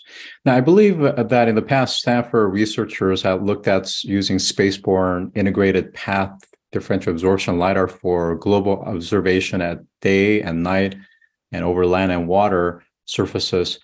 Can you tell us about some of the challenges of measuring CO2, CH4, and N2O from space? Yeah, so let's start with what we're currently doing using reflected sunlight. Obviously, where it's dark, so in the Arctic in the winter, you will not be able to do that. To the extent that there are day-night differences in emissions, you may find it hard to quantify those. The good news about these methods, though, is that they are extendable down to the scales that we've just been talking about. We have not produced the best methane sensors that we can, and the same is actually true for CO2. And so you will see in the next 5 to 10 years a significant enhancement of the capabilities that we have in those areas. With respect to the LiDAR, it's the only way you're going to do it at night. Mm-hmm. But LiDAR is that's your real point sensor. It's got a width of 25 meters per shot, something like that, maybe 100 meters. So you get these little pinpricks all across your domain. You can certainly use this in very constructive ways to examine emissions, but it's going to face its challenges. And it hasn't been spaceborne LiDAR of this sort has not been created. I don't know of one on the board. There is one on the boards, but mostly it's been done in aircraft demonstrations. Mm-hmm. Now, the main, I think, the advantage of methane SAT, aside from really many, is the ability to detect the diffuse methane or the plumes, and which is a game changer in itself. I wonder if you could give us some examples of maybe some preliminary data that shows some pretty substantial margins of errors, or maybe areas where it's been kind of surprising new discoveries because of methane SAT's new capabilities. So currently we've only got about 20 flights of our system. We had some avionics issue, then there was a COVID epidemic. When we've done that, we've just found things all over the place that we weren't expecting. So, for example, in that Permian region, we went twice, once 2 days after the first time. The second day, there was a massive plume of methane coming out of an open field. There wasn't anything there. So we looked very closely at it and said, it looks like maybe there's a pipeline there. 2 weeks later, the company that owns that pipeline reported the pipeline break to the New Mexico government, and we estimated that they were emitting over that 2-week period somewhere between 5 and 10 tons of methane per hour. So that one instance was adding 10 to 20% to the total emission of that whole area. So that was a surprise. We also looked at some landfills. Landfills are another source of methane to the atmosphere. Some of them produce massive amounts of methane, others produce none at all. and the EPA has a reporting system for landfills. And if you make a plot, this is also reflecting work by some of my colleagues at the University of Arizona. If you make a plot of methane emissions from these landfills against the EPA plot, there's no correlation at all. So there's a lot to be learned there. And I think what's interesting is you had shared a slide where it showed how some of these plumes had encroached into residential areas where people were actually living. And what's the implications and what are the potential added benefit of having this capability for warning potential neighbors that could be affected and not even aware of it? So that's a really good question. As I say, the methane concentrations that you see there they don't represent a fire hazard, although I'm not sure if I wanted to go near where the leaks were, maybe I would have a fire hazard. In the case of the petrochemical plant, that methane the concentrations will be correlated with volatile organic compounds. So the way that you could leverage that, let's say if you were a state agency, is go there and measure those correlations and then look to see where the methane is, and you'll figure out where your people are being exposed to hazardous chemicals. Now, my understanding is that Methane SAT, the satellite, is expected to launch early next year. It's being built by Ball Aerospace and Blue Canyon Technologies, and will be launched via the Falcon 9, and then the Control Ops Center built by Rocket Labs. Is one satellite, in your opinion, sufficient to perform the task at hand? Because the goal of reducing global methane emissions by 45% by 2025 is pretty significant. And if you had the budget, what would be the ideal number of satellite constellation to provide the most actionable near real-time data? So that's a really good question. We can look at any point on the Earth every 3 to 5 days. We can't cover the whole Earth. And we only look at one time of day. So in my mind, the ideal number would be something like 3. Then we could look at any point on the Earth every day. And we would also be able to begin to understand how these emissions are cycling through the workday. These things are not, people like to call them leaks, but most of what you're seeing is not leaks. So that pipeline leak I mentioned, that was certainly a leak, but a lot of it is happening due to either chronic emissions due to equipment that you have that's intended to emit methane as part of its operation, or part of it is just due to depressurizing systems that you need to work on or whatever. And all of that stuff can be remediated, although what you would do for the diffuse emissions in the mitigation area is pretty different from what you would do for the large events. Yeah, it makes perfect sense. And I think there's an area that's really important, and I wish we had a little bit more time to discuss this, is the fact that the data that the project will generate will be free, a public good. And I find that both fascinating and compelling. And I wonder, again, I recognize this may not be in your wheelhouse, but if you could opine on how this data could be a gold mine for things like the carbon credit markets. And do you have any thoughts on how to architect incentive structure for profit maximizing or reducing or limiting methane sources, while potentially also applying a carbon tax on those entities freely spewing methane into the atmosphere? So that's a really good question. This is not in my wheelhouse, but I do observe what people are talking about and doing. One of the things that has happened is that some countries and some companies and some investors have started to target investing in natural gas operations or buying natural gas from places that are clean. And so there's already been instances where major purchases of Permian derived gas were called off because the Permian is a huge leaker, as you could see from those images that I showed you. So I think there's a lot of possibility there. And the people at EDF are open to talking to people who are interested to see how we can help them to understand what will be available, what is coming online in the next year, so that they can begin to optimize their performance there. All right, so I have one final question from the live stream from Blair. How much time from data capture to analysis is completed? So in the case of the methane air, we expect to be able to get our first look data out in 3 days. In the case of the methane sat, it may take an additional day because of the time it's required to transmit the data down to the Earth and bring it to us. But we're talking about in the range of a week or less. That being said, that won't be what we will achieve right at the beginning. But we do have the infrastructure, the computing infrastructure and the high throughput capability to process those data quickly. And that's what we intend to do. And we're also, because we have this airborne simulator, we're able to really hammer the algorithms and the treatment of the data very hard so that, initially when we hammered on it, it would break very quickly. Now we can pretty much rely on what we're getting. So those quick look data should be available in a short period. Well, I want to thank Professor Wofsy for a terrific conversation on Methane SAT's goal of reducing global methane emissions. Please give him a round of applause. We're now going to transition to our space track.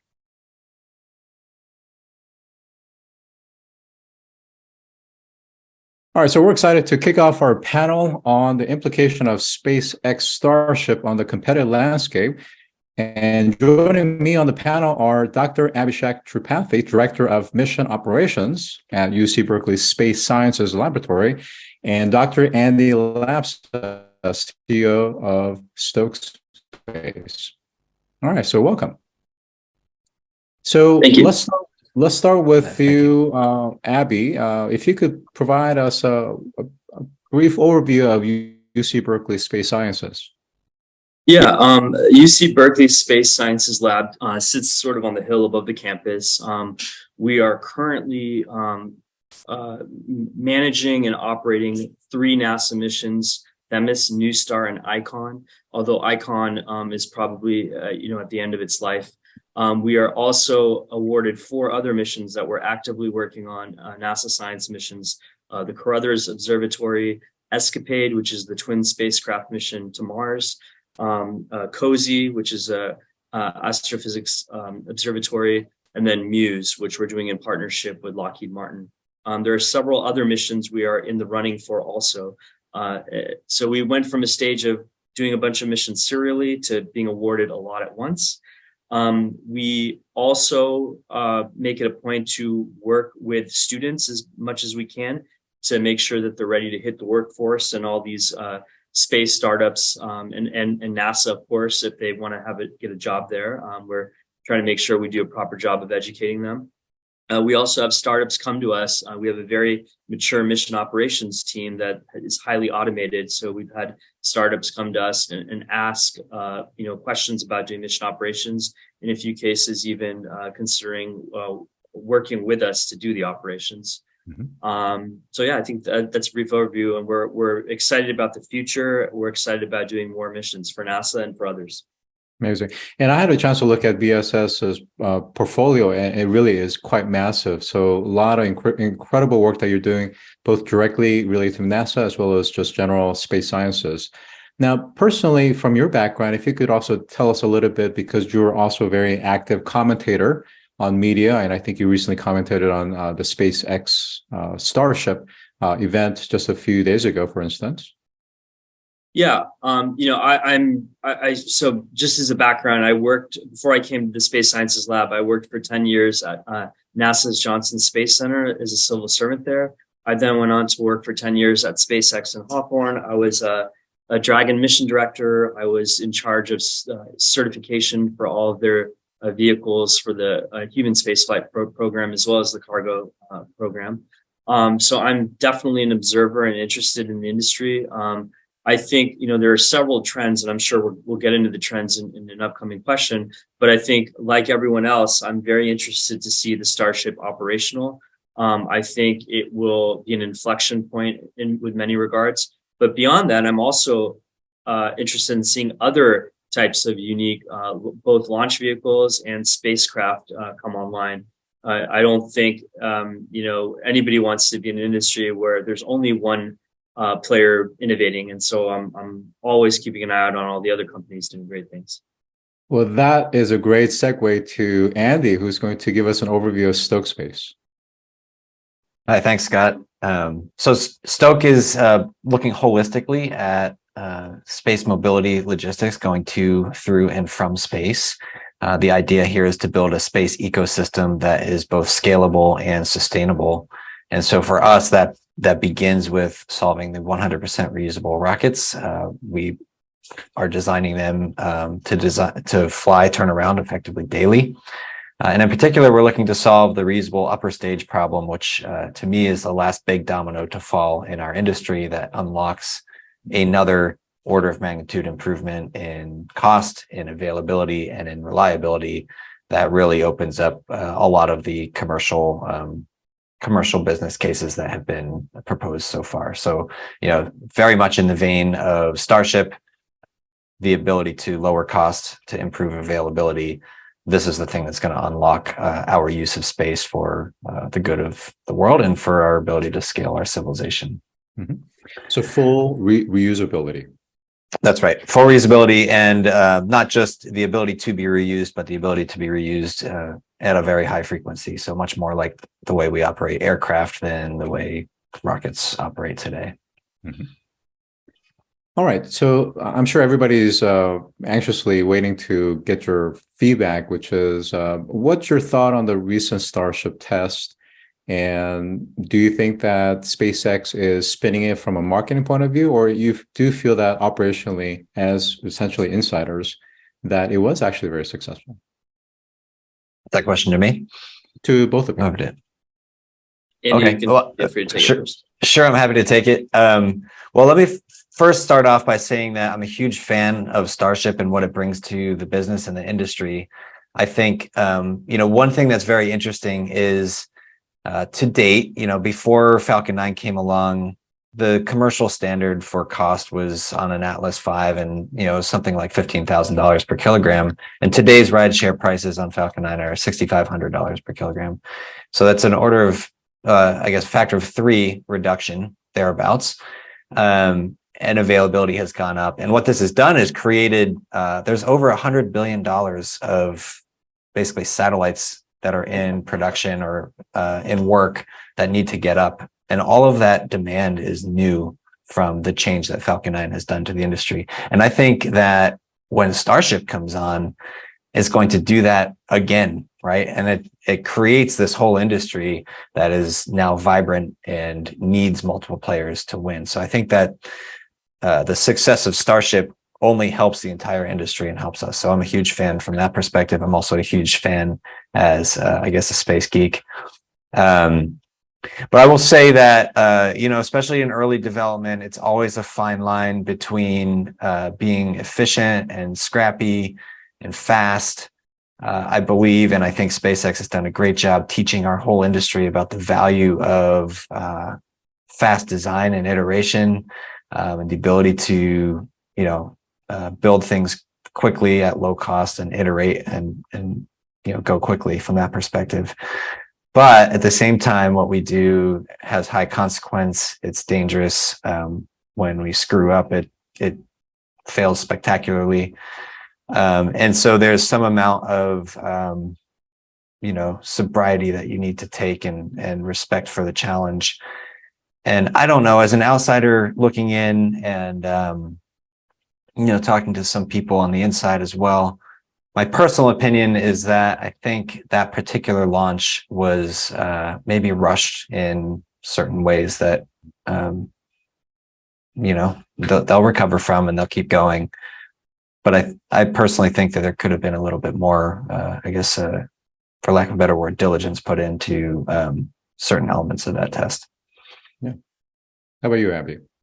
Yeah, from my perspective, you hear about the very risky tests that SpaceX undertakes that went wrong. You don't hear about all the equally risky tests that they've done that actually turned out pretty well. Now, this was riskier on a greater scale in terms of affecting geography around it. I think I agree generally with what Andy said, which is, you have to walk a fine line, and sometimes you end up on the wrong side of that line. I think what really matters here is how much trust have you kept or eroded with the government people that you interact with, in this case, the FAA. If you were able to be straight with them and give them what you honestly thought was the risk, you're probably going to recover. The pad can be rebuilt. If there was miscommunication there, then this might end up being a larger deal than we understand from the outside. The one thing I kind of focused on was, the pad. If you look at the pictures that we've all seen on the internet, looked like it was pretty bad, and it could be that it takes a while to rebuild. But on the flip side, they got the Starship off, and they got a lot of really good data on the Starship. What if 6 months from now the pad would have been ready to the satisfaction of everyone else, right? But the Starship would have failed within a minute of flight. Well, now you've lost 6 months of development time pursuing a design that was bad. So I think there's lots of different factors. What was good for the company? What was good for the geographical area? What's the relationship like now between the company and the FAA? A lot of factors, and it's hard for folks to just deconvolve all that. There are probably some pluses and definitely some minuses. So we just hope that they can recover and get on the right path again. Okay. So I think it's just to, I guess, agree with Abhi is, first of all, it is always a fine line, and it is hard even internally to deconvolve all of the factors at play, and you just have to make a judgment call at some point. And what you want to do, especially at tests at that scale, is maximize your learning as fast as possible. Mm-hmm. Mm-hmm. That's the conflict that we all have as, let's say as engineers, as chief engineers, as program managers. You're always trying to make that balance and find the right balance. Yeah, absolutely. So let's talk about the current landscape. Again, Starship isn't in operation just yet, but let's talk about what's happening now, because I think it's important because, I think had it been any other launch company that tried to do what SpaceX was doing with Starship, I wonder if they would have been as successful and would they have had the finances. But let's get into the market dynamics in terms of what is the launch market looking like now? What are the opportunities and challenges that you're seeing firsthand? Well, I think that the first thing is the landscape is that it is still by far a supply constrained market. There's a backlog, continues to be a backlog for launch. For example, Falcon 9 is launching. They launch mostly Starlink satellites. They do a handful of ride shares per year. You have Amazon Kuiper bought up basically all of the rest of the big launch. So that's through Arianespace, that's through ULA, and there's really nothing else, right? You have Rocket Lab's Electron vehicle at the complete opposite side of the spectrum, launching very small payloads, a couple 100 kilos at a time. And then there's really nothing operational that's in between those extremes, right? And so, look, there's a lot of projects that are out there right now, but they're not flying yet. And then I guess looking forward, how can they be cost competitive with not only Falcon 9 flying today, but also with Starship in the future? And I think that's where there's additional pinch points that are very important, right? So my personal belief, looking at cost models and understanding what it takes to launch things, if you are throwing your rocket away with every mission, I think that there's no way, even with mass production, that you can get payloads to orbit for less than $10,000 per kilogram, which again is already almost double what SpaceX is charging right now. And so the only way to be cost competitive and provide some advantages over what SpaceX is bringing is to go through 100% reusable vehicles and start flying at a very high cadence. And, obviously I have a biased perspective, but we are the only other company that's doing that. And I think that's powerful and important, and it's going to be a big market player. Yeah, so I have a slightly different take than Andy on one part of what he said, but I completely agree with him that I think the future is 100% reusability. I was really happy when I saw that Stoke was going to try to reuse the second stage. I also think the future is more in larger rockets, even though the path to larger rockets for an individual company may be through smaller rockets. I'm not a big believer in small rockets. I think the one place where I'm still on the fence or slightly have a contrarian take to what Andy said is that I'm not convinced that yet that there is a market for a lot more capacity. I think the problem is not that we don't have enough supply of launch vehicles. I think honestly, like SpaceX can at any time turn on more supply if there's demand. I think there is a supply issue for foreign launches. So if you can't launch on a US rocket because of legal restrictions for your company, I definitely think you are supply constrained for sure. I think the reason backlogs are showing as high as they are for products that, like most startups, won't actually make it to market. So I'm not convinced that the backlog shown on paper is real. But I do believe in market elasticity, and I do believe if more suppliers come on, we might have and thereby bring down price. I do think we might have more actual products that survive and make it to market, make it to launch, and we will need more supply of rockets for that. So I think the timing of my conviction is a little bit probably behind Andy's. I think it's coming, and I agree we'll be there we will be there soon, but I'm not convinced we're there yet in terms of a lack of supply. Yeah, because if what you're saying is correct, or phrased differently, is if in fact there is a supply shortage, then it should compensate from a market equilibrium so that the price comes up.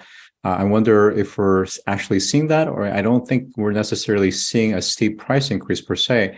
But to your point is that when we think about the SpaceX Falcon 9 that has a payload capacity of about 22,000 kilograms to LEO versus SpaceX Starship that's going to have capacity of say 100 to maybe even 150 metric tons, that is significant. And again, whether we believe it or not, Elon Musk says that the launch price could eventually go to as low as $1 million to $10 per kilogram. Again, I don't know if it's just marketing or tall tale, but that does definitely stir or encourage more demand stimulation. But let's talk a little bit about post Starship and who are the ones that really need to get things up in space. We talked about those that are trying to create a constellation for broadband capabilities and so forth, but who are the others, and what's the business justification to send payloads into space?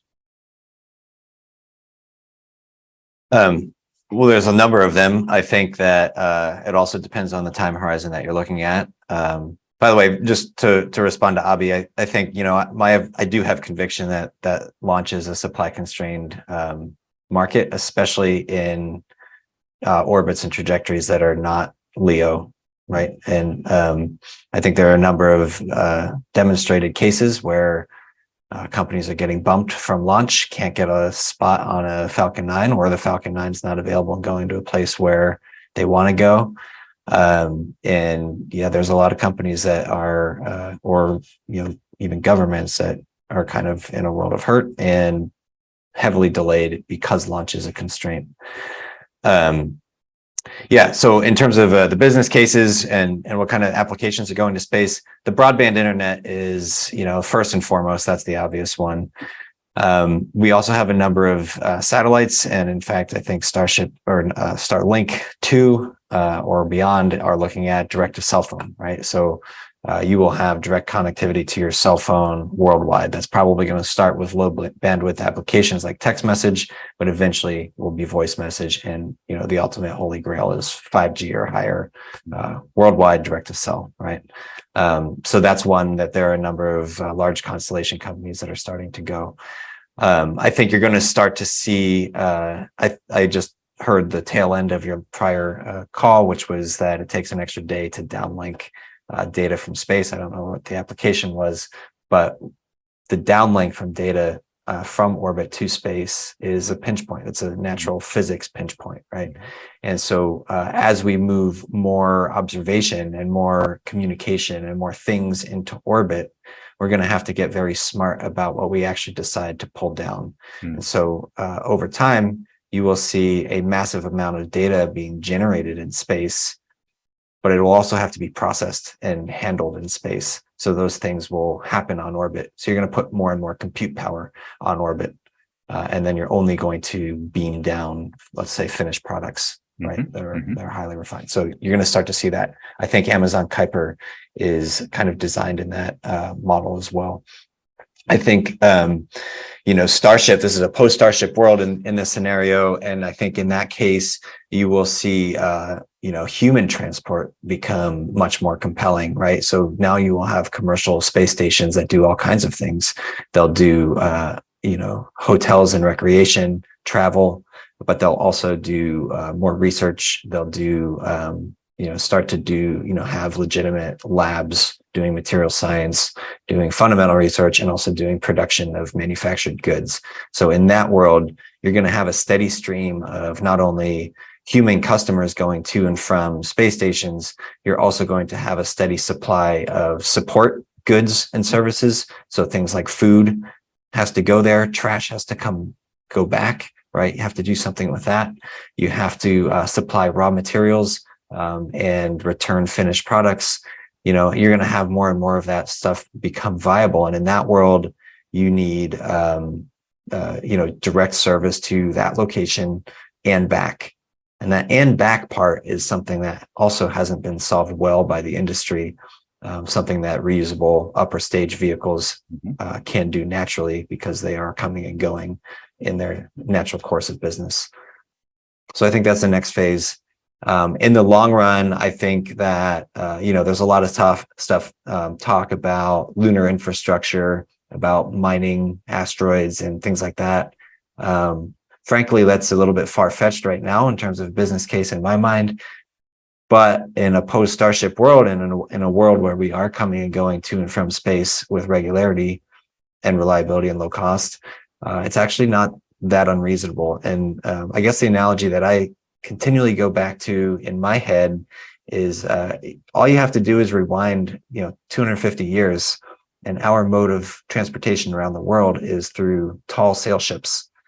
And in that world, it'd be unbelievable, it'd be completely ridiculous to think that you're going to outsource manufacturing overseas for large scale goods and services.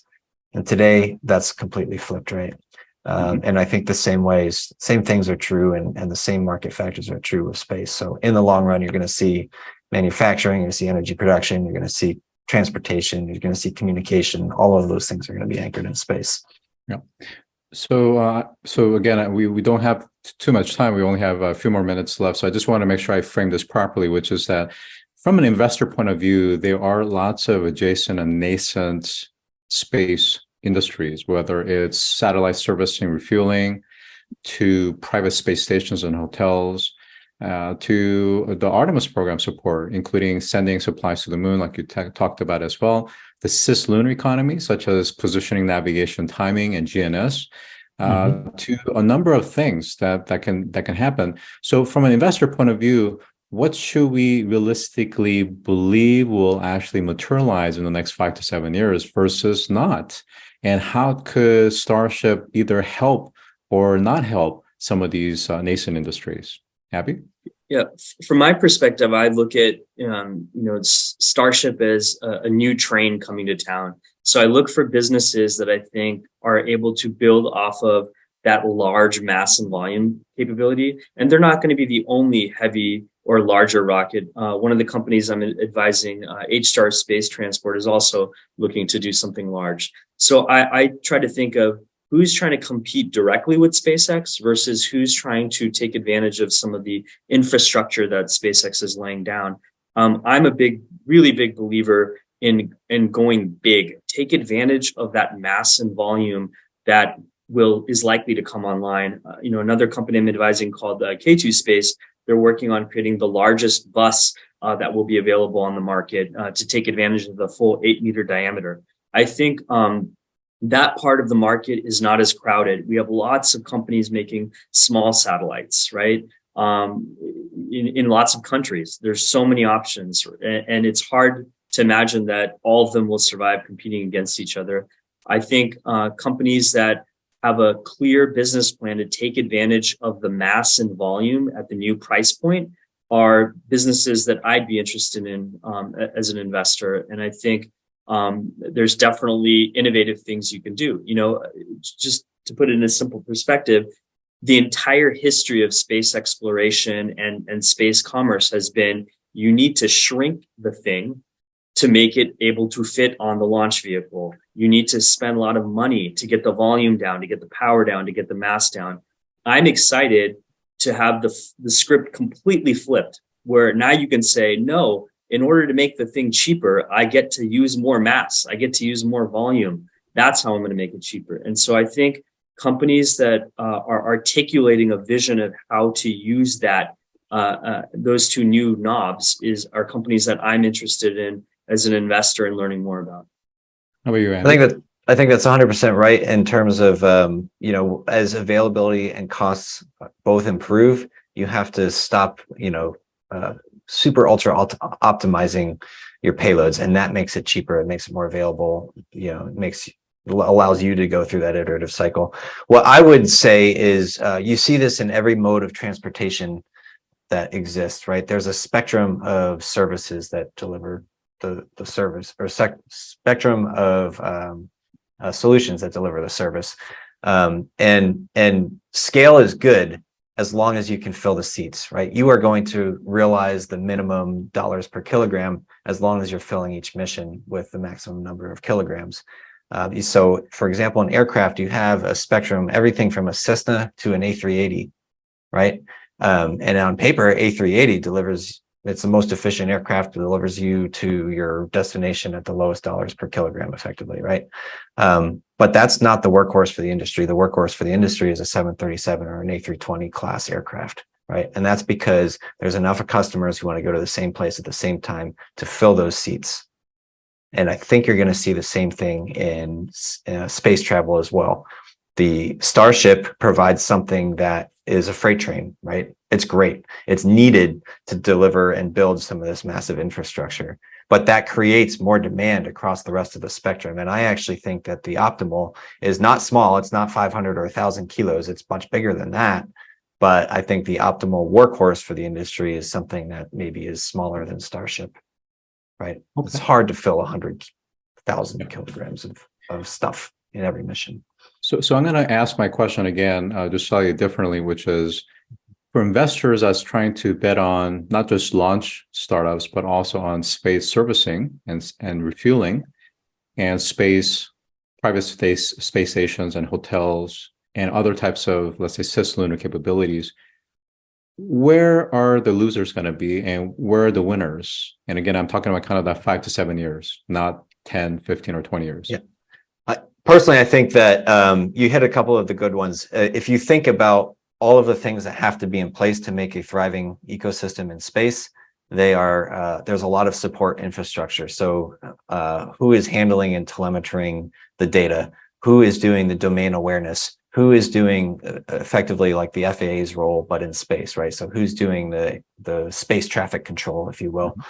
Who's doing GPS in a way that's better and more robust than our current assets, and who's doing it in the overall cislunar space, so that we can now abstract away the complexity of tracking and navigation through space, right? So those things are very important. In terms of your supply chain and refueling and things and mobility, personally, I think that people are going to have an asset. They're going to want to deliver it to a service provider that gets it to the final destination in the long run. When you go to a UPS store, you say, this is the address I want to get to, and you don't care if there's a Sprinter van that first picks it up and drives it to the airport, and then it rides a 747, and then, right? You don't care about all that. You just want it to get to the final destination.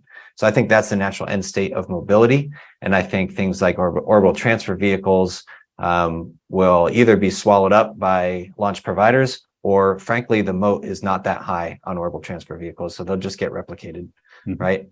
And I think the big companies at least in transport, are the ones who are thinking holistically about the end-to-end supply chain to deliver goods to final destination. How about you, Abby?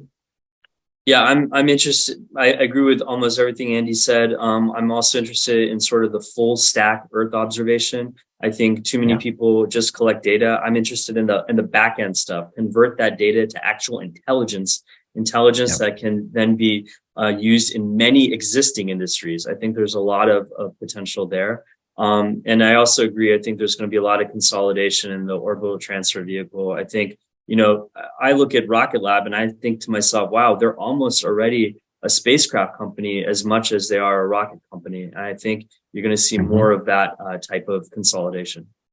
All right, so we're almost out of time. So real quickly, which launch companies do you believe will survive to compete with SpaceX, and which ones will go by the wayside? Love to hear Abby on that one.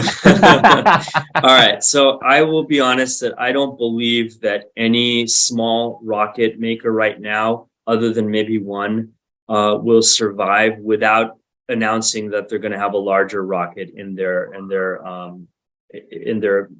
company's portfolio going forward. I believe that a rocket has to be fully reusable the way Stoke is. And I think in general, I would trend toward heavier is better. Okay. So without naming any specific companies, I will tell you that that's sort of my vision of where things are headed. Andy? I actually wholeheartedly agree with that. With the caveat of saying, I think there is a spectrum that will emerge in terms of scale, but the low end of that is, let's say, well above 1,000 kilos. So yeah, I think the small ones don't have a business case. I think if you're not fully reusable in the long run, you also don't have a business case. And I think that whittles the list down pretty tightly. Yeah, does that answer the question? I think maybe I would also say that this business and reaching a final solution is challenging. It's very hard. It is, quote unquote, rocket science. And it will take the right team, a very good team. It will take humility. It will take persistence. It'll take experience. It'll take the right thesis, and it'll take a pattern of execution. And that's very important. And there's a very small number of companies who have started to lay that out. Great summary, Andy. Appreciate that. Well, I want to thank our panelists for a terrific, robust conversation on the implication of SpaceX Starship on the competitive landscape. Please give them a round of applause. I'll continue the discussion on space. We'll transition to space debris removal. Thank you, Scott. Thank you.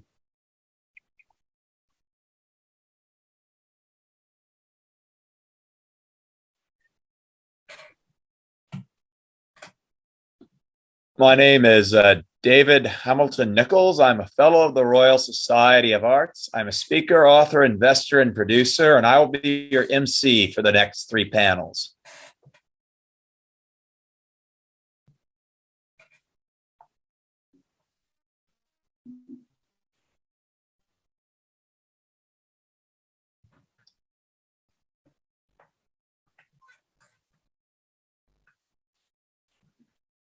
All right, so I think, David, you're going to kick off the fireside chat, right? Okay, I think so. I just don't, my screen, everything changed around here on this end. It's weird.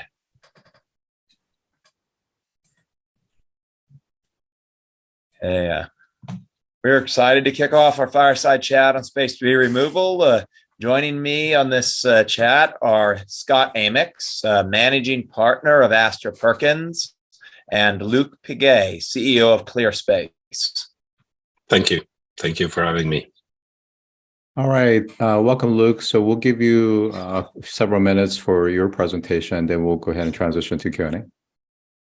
Okay, fantastic. So I'll check if I can maybe share a couple of slides just to give an overview of where we are, what we do, and where we're going. Just give me a minute if I manage to get around my screens too. I hope that works. There we go. Can you see my screen? Yes. Yes, good, fantastic. So ClearSpace is a spin-off from the EPFL in Lausanne. It's a Swiss Institute of Technology. It's our little MIT Swiss size We founded the company in 2018, initially really to remove debris. And what drove us essentially was issue we had on a CubeSat we launched in 2009 into the field of the debris of the Cosmos-Iridium collision. Once we got started in our venture, we realized that debris removal is just one use case of in-orbit servicing. And the problem essentially comes back to the fact that the space industry doesn't have servicing capability. The road transportation industry has, the shipping industry has servicing and maintenance capabilities, the aviation industry does, but the space industry doesn't. And essentially, we realized that there's a lot of other use cases for the same stack of technologies. But we built on quite some research done and worked on capturing object in space and then navigating a stack, essentially. What drove us as well is the fact that the space environment is changing rapidly. As you can see in this animation made by the European Space Agency, it's already quite crowded. Obviously, every single dot is really big compared to the real object in space. They're drawn like this to give a feel of the size and understand where they are. Otherwise, we wouldn't see them that much on this animation. But it gives you an idea that this is a rapidly evolving environment. And at the same time, the capacity to reach orbit is increasing rapidly. So essentially, it's an industry that needs servicing, right? And that there's a lot of objects in space already. The side effect of not having servicing in an industry like this is the number of abandoned objects, satellites, and rocket bodies in orbit. And before Starlink, for the last 20 years, on average, we added 74 new derelicts in this environment. So if we wanted just to keep the environment stable, we would have to remove at least 74 objects per year to keep the environment stable as it is. Today, ClearSpace is already working on 3 different missions, right? We have the ClearSpace 1 mission. We won a major contract with the European Space Agency for about 100 million euros. We won the tender in 2019, but then secured a contract and kicked off operations in 2020. We are also working with the UK Space Agency on a second mission where the objective is to remove 2 objects from orbit and then refuel the servicer. So going already to a reusable platform in orbit. This is a mission where we are in the phase B today in competition with Astroscale. We expect the tender for the complete mission to come out somewhere early next year. We think we're in a good position to secure the second mission and we have the right set of competences on board. The third exercise we work on is not space debris removal, but life extension of a geostationary satellite using essentially the same stack of technologies. That's a mission we work on with Intelsat. So we have already term sheets signed with Intelsat on the service conditions. We're negotiating a contract with them and submitting the final proposal to the European Space Agency for the development part of this mission, which would be funded partly by European member states in terms of development cost, and with a lead from Luxembourg, right at this stage. We are in a very good position as well because we have confirmed support from different member states across Europe. Now it's really a question of putting a viable proposal on the table. Selection will be this summer. And that's a 150 million contract where there's going to be a co-funding of about 20% out of ClearSpace inside funding. So the roadmap for us looks like this. We have this first ClearSpace 1 mission that is planned to fly in 2026. Then we have the Clear mission, the ClearSpace 2 mission, if you want, with the UK Space Agency, where we remove 2 objects, which will likely fly somewhere in 2027. And the third mission, which is the life extension and GEO, all using the same stack of technology of Rendezvous, some adjustment on the way we do the capture, but essentially a very common baseline of technologies to be able to provide different types of services in orbit. And this is planned to fly in 2027, start service in 2028. So this is the roadmap we have on the table. Today, ClearSpace is about 100 employees mostly across Europe. We just set up our entity in the US. We incorporated ClearSpace today, Inc. in the US 2 weeks ago. And the team is growing. So we have already 25 people in the UK. Luxembourg is going to grow rapidly. We're a Luxembourg holding company. So we have the holding of the complete group is incorporated in Luxembourg. But then we have an entity in Germany, our main entity in Switzerland, and then the US, which is building up. It is essentially a very diverse and experienced team coming from either agencies, operators, prime integrators, Most of our team have flown multiple missions, so a substantial level of experience. So that's the other element I just wanted to rapidly share with you is the way we go about for funding. At this stage, we already secured on the contract close to 135 million euros, and we raised about 31 million, actually here it's written dollars, it should be euros, 31 million euros of equity funding. So most of our funding comes from missions and sponsorship, right? Missions, some grants, some sponsorship.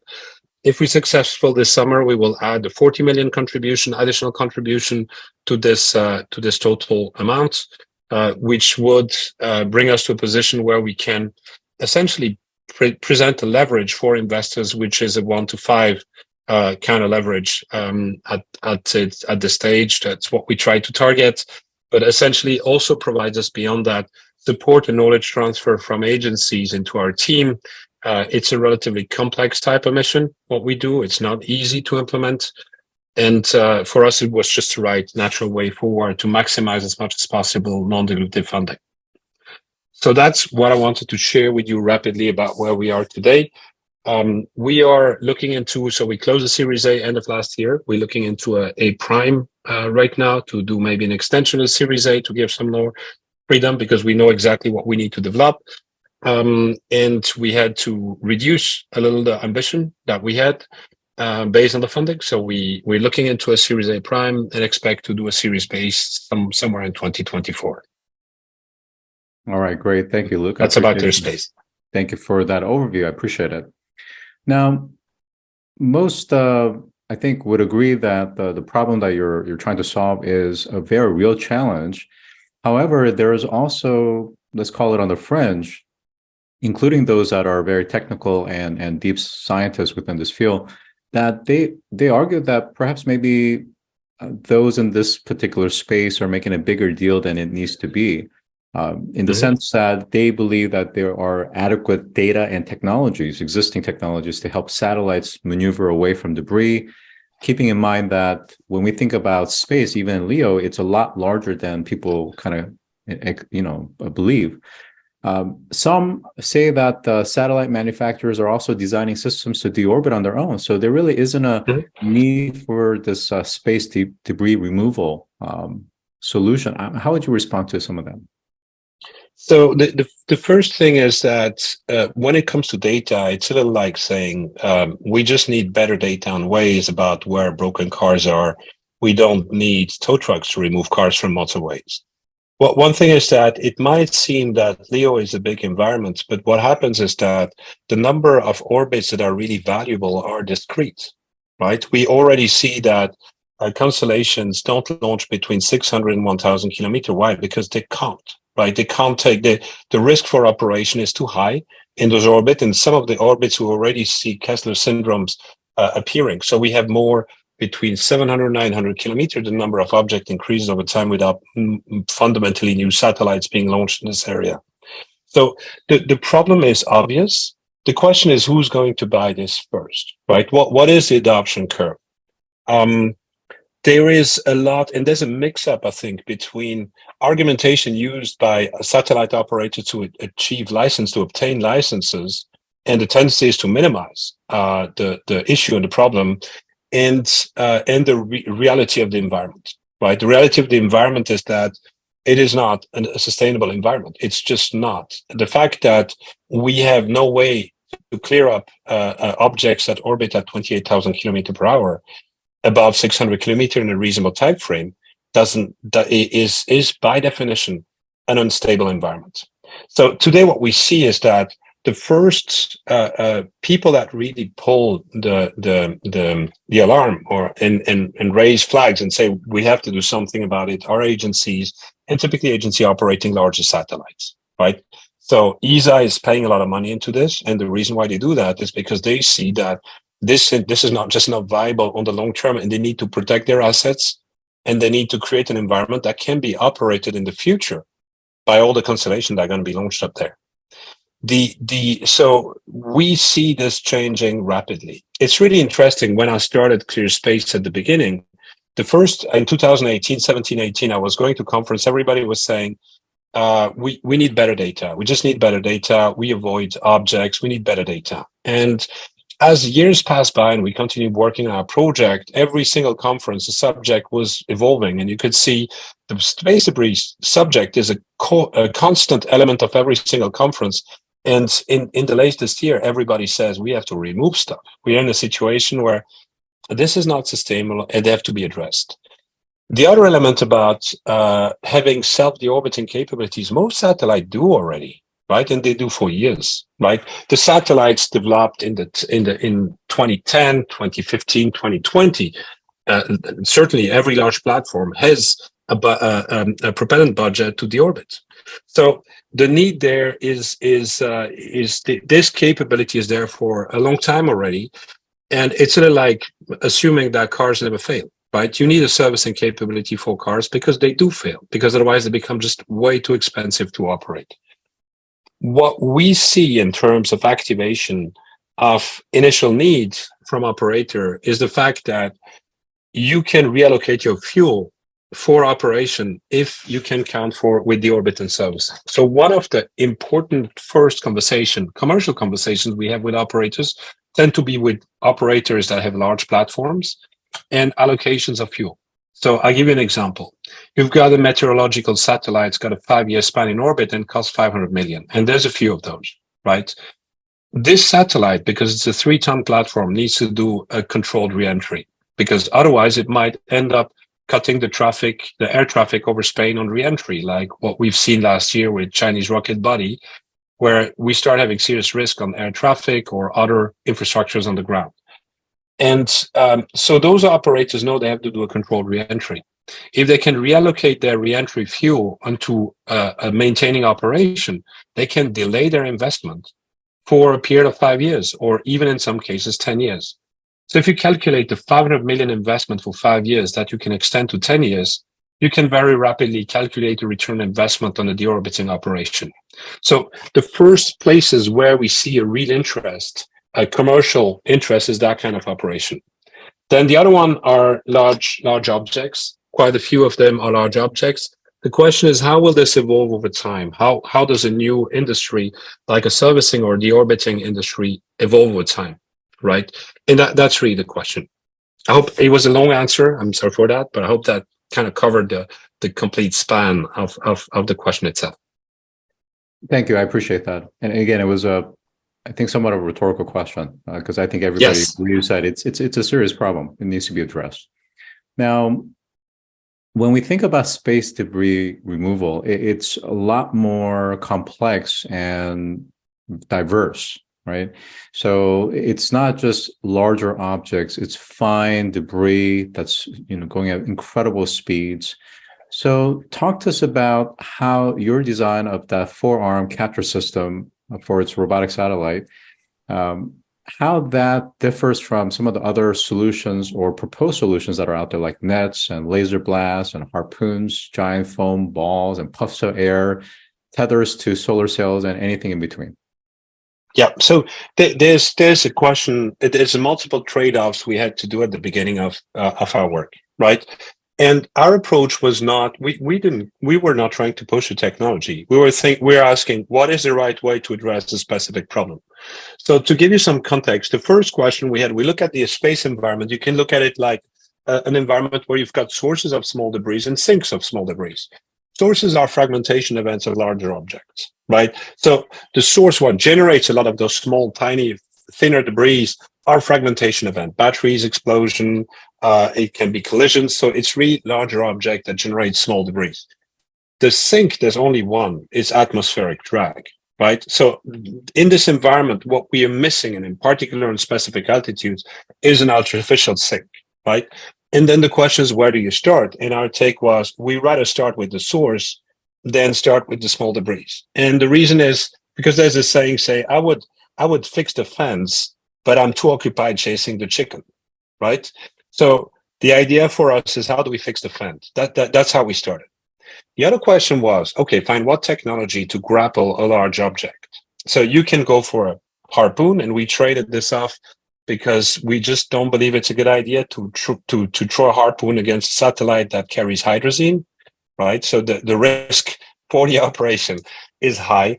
The other weakness of a harpoon is that it's a single-use item. So you shoot one harpoon and then it's out there, and then you have to shoot another one, right? So every time you add another element into your equation of capture, you make it more complex. The net has the same problem of single-use solution. It's got two problems. The first one, why we traded off the net, was that if you miss, then you have to capture a satellite in the net. The second one is that you end up, if you succeed in the capture, you end up with a two-body system that is tied by a rope. And in space, a tether is really hard to manage. It's extremely hard to manage in terms of navigation. And in the worst case, you might end up in a spin of the two objects, which is a system that you cannot stabilize anymore.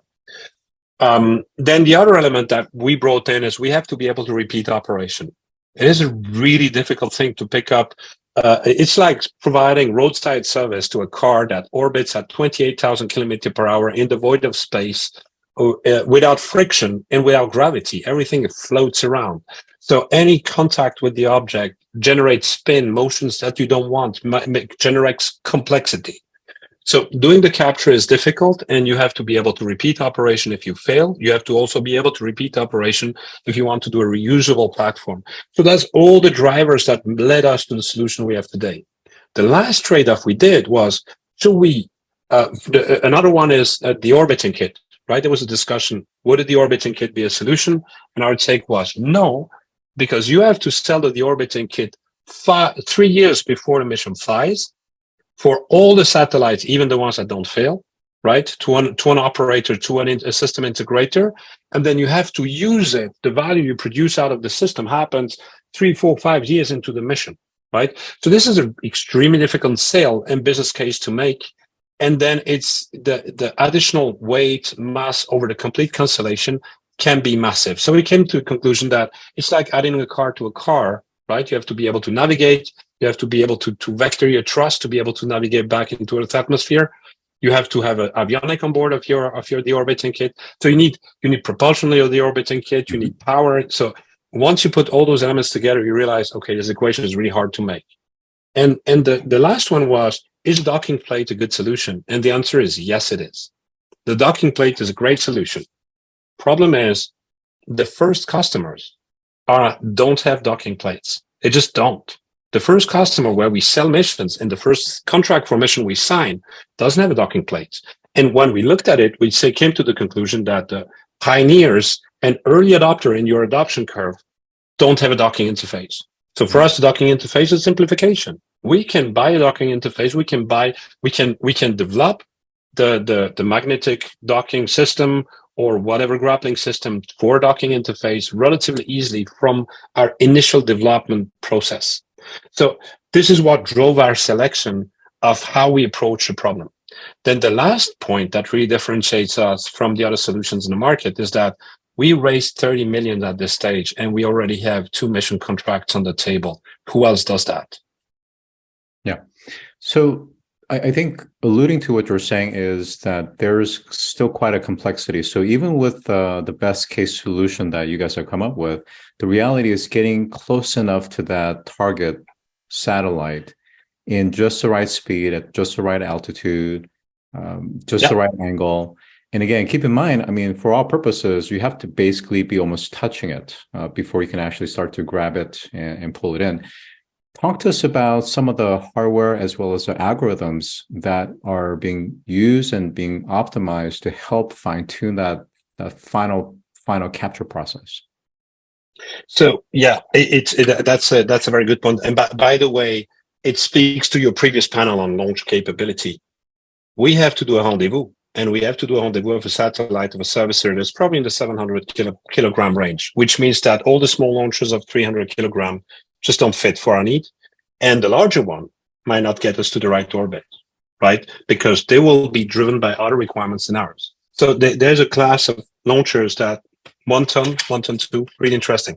This said, in terms of technology, obviously we have to do first a rendezvous, and that's very known. I mean, the Dragon capsule does that a lot. ATV in Europe did that a lot. I mean, this is Soyuz that do that. So navigation to get to the right place and to the right orbit is something that is done and experienced, and there's a lot of experience with that.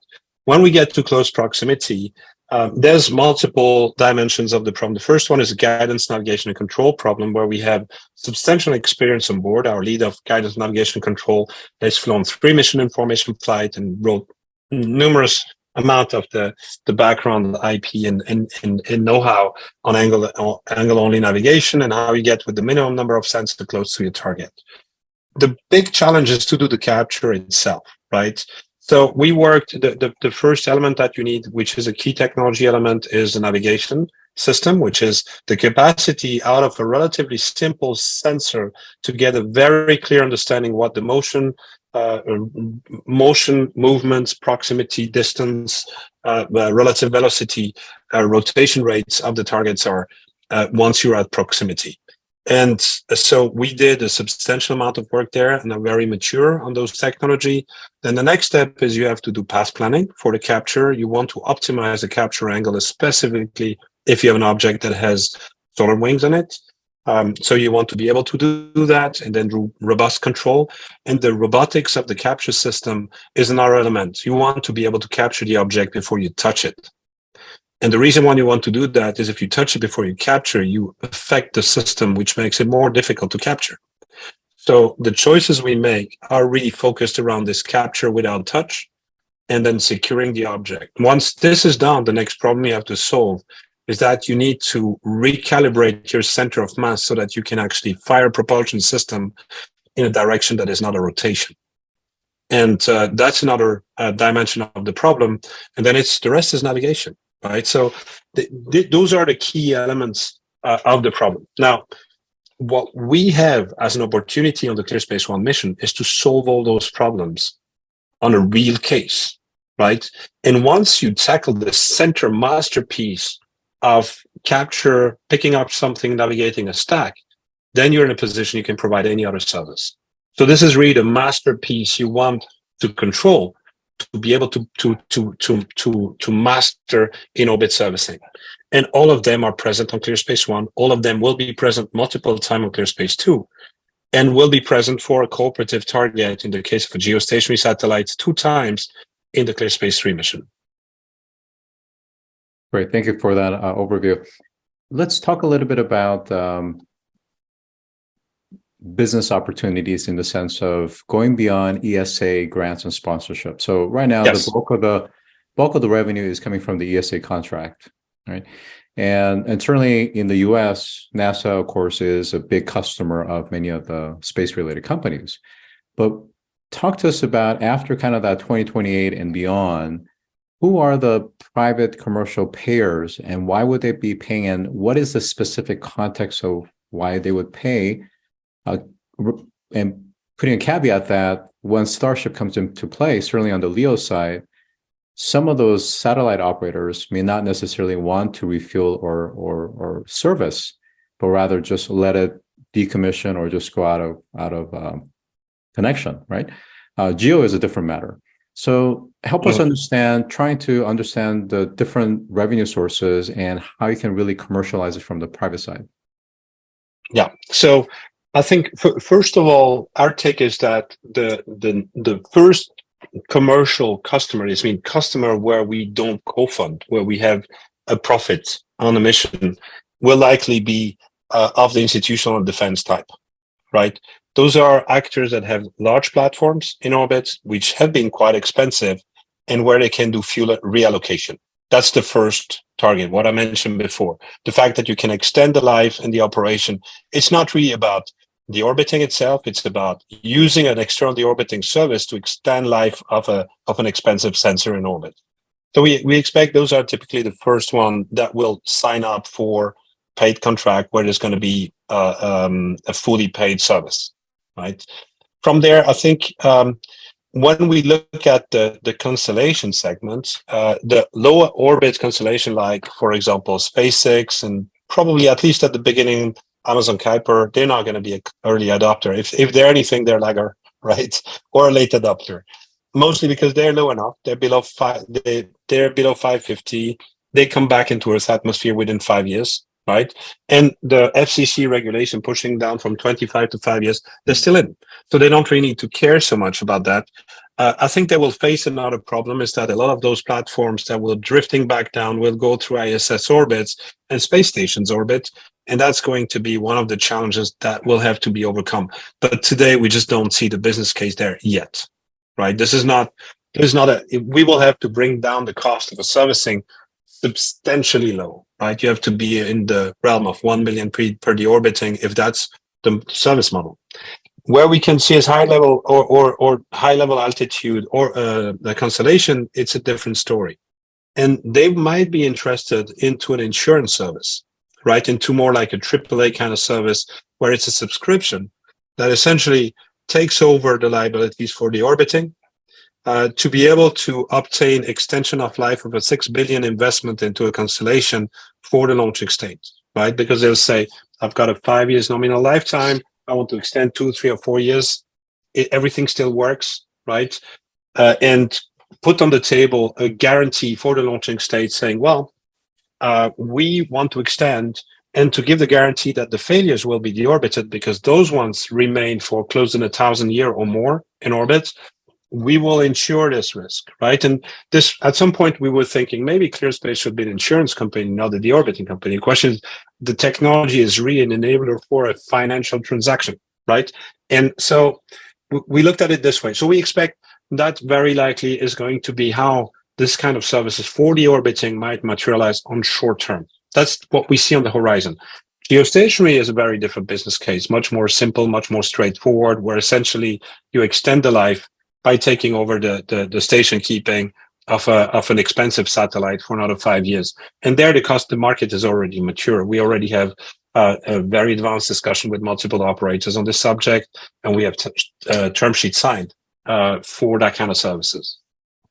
Now, I know we're out of time, but I have to ask, which is talking more longer term. Again, I don't know if it's 10 or 20 years, but what's the architecture or infrastructure, I should say, that we can envision in space, recognizing that you may potentially need a fleet and an actual station in space to be able to actually not only grab, but also repairs and so forth?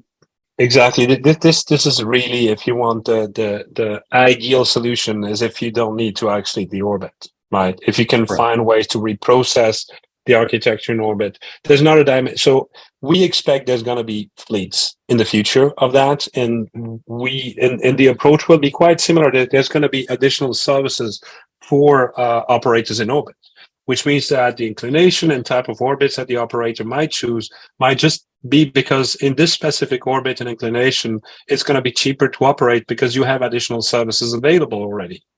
So we expect that this will very likely over time materialize. What we expect also is that in-orbit servicing might change the equation of how you design a satellite, because you can make very different choices when you don't care so much if the satellite fails, whatever the altitude, right? So it's fine. It can fail. It's no problem. So this will drive a lot of the choices in the development. We see already institutional actors, at least in Europe, starting to put docking interfaces on their large scale satellites on purpose, because they say, well, I've got this is going to be an option. For us, the fact that we have, and just a parenthesis here, the fact that we have an ESA mission and that we will fly with ESA essentially gives us a rubber stamp from ESA. This means that to be able to intervene on a Copernicus satellite or in a EUMETSAT satellite, we will have all the credits to do that, right? So we'll be in a very unique position to do that kind of services, which is likely going to be some of the earliest ones. Now, in the long term, recycling in orbit, having interfacing with space stations makes a lot of sense, and we already have discussions in that sense with different actors working in this field.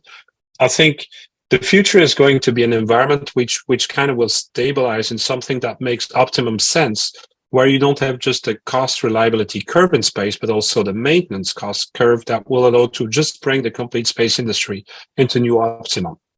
And this is really what we're after. Great. So we are out of time. I want to thank Luc for a terrific conversation on space debris removal and satellite servicing. Please give him a round of applause. We transition to our AI, robotics, and autonomy track. Thank you very much. Thank you. We're excited to kick off our next panel on accelerating robotics in manufacturing and industrial applications. Joining me on this panel are Scott Amyx, Managing Partner of Astor Perkins, Dr. Dave Coleman, CEO of Picnic Robotics, Jordan Kretschmer, CEO of Rapid Robotics, and Dr. Wesley Jing, CEO of Posh Robotics. All right. Gentlemen. Thank you very much, David. Appreciate that. All right, so we'll get right to it. If I'll just give everybody an opportunity to give an overview about your company. We'll start with Picnic Robotics. Hi, Scott, should we share a few slides or is this panel too short for that? As long as it's just a couple of minutes, should be fine. Okay, great. Yeah, so at Picnic, we've been in the robotics manipulation industry for the past couple of years, or probably the past 8 years. And we serve a lot of different companies in enabling better use of manipulation. And so we've recently rebranded ourselves as the unstructured robotics company, meaning the problem of not just really what you see in a factory of like everything's exactly where you expected and the robot's operating blind, but to really enable the next level of capabilities, we need robots that are dynamically planning and understanding the scene it's in, the environment, and being able to auto configure itself and like have a higher level of intelligence. So some examples of applications that we're actively working in, we've done a lot of ag tech projects of picking strawberries, tomatoes, outdoor environments, other types of produce. And it requires a higher level of understanding from the robotics, from the robot arms, to the manipulators. We've done a lot of work on ROVs underwater for oil and gas. We're starting to see a little bit of progress in the home space, still a little bit of forward thinking, but also it's great to hear from Luke at ClearSpace.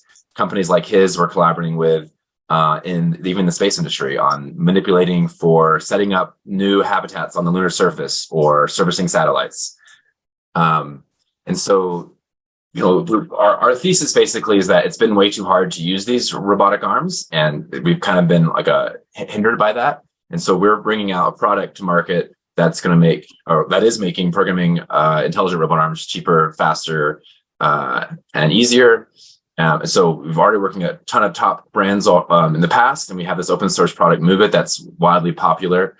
And yeah, our vision is that anyone can now use a robot arm, whether it's manufacturing or any small business or any industry.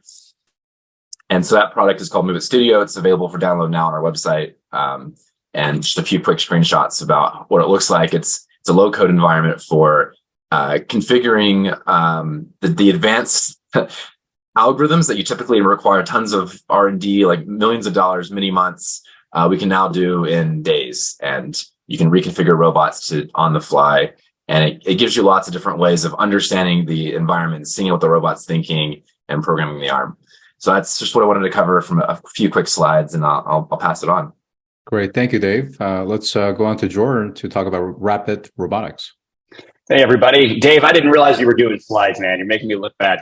But I'll give a brief on Rapid. So we started Rapid Robotics almost 4 years ago to solve the labor shortage crisis in the manufacturing sector.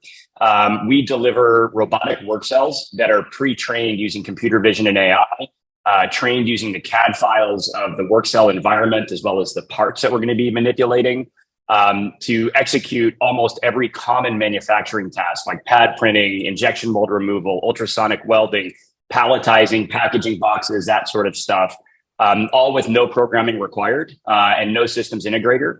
And then we manage those fleets of robots on behalf of our customers 24/7, 365. So they don't have to have any in-house expertise to manage these. We deploy the arms in as little as 3 weeks versus the 9 to 12 months that's typically required via a systems integrator. And our payment model is a RaaS, Robotics as a Service model, that costs on a monthly basis about 50 to 75% less than the cost of a human operator on that same task. And we have deployed robots across almost every manufacturing sector, lots of automotive, medical devices, consumer packaged goods, plastics, metals, wine bottling, you name it. Our robots are producing it live out in the field today. Okay, great. Thank you, Jordan, for that. And Wesley, Posh Robotics, please. Wesley, I'm the founder and CEO of Posh. Posh is trying to optimize the disassembly, recycling, and reuse of end-of-life EV batteries And as we're probably aware, there are a lot of EV going on the road. And at the same time, there are a lot more EV batteries get towards the end of life. And what we are trying to do at Posh is to figure out how to optimize the value of those batteries by figuring out a way to effectively or efficiently disassemble, test, and then reuse or recycle those batteries in the most optimal manner that can reduce the carbon footprint and can potentially extend the life of those batteries. We started a company just over a year ago, went through YC, raised a seed round, and now we are building our first facility in Hayward, California, with a 10,000 square feet facility, and will be the first demo line probably in the country, try to automate the disassembly and testing of end-of-life EV batteries. All right, great. Thank you for that, Wesley. Now, I know at a high level, I think most of us agree as to some of the business drivers for automation, but we really are interested in understanding when you think about your prospects that eventually convert into customers, what are the definitive reasons why they're opting to employ your solutions? Again, this is open to all of you.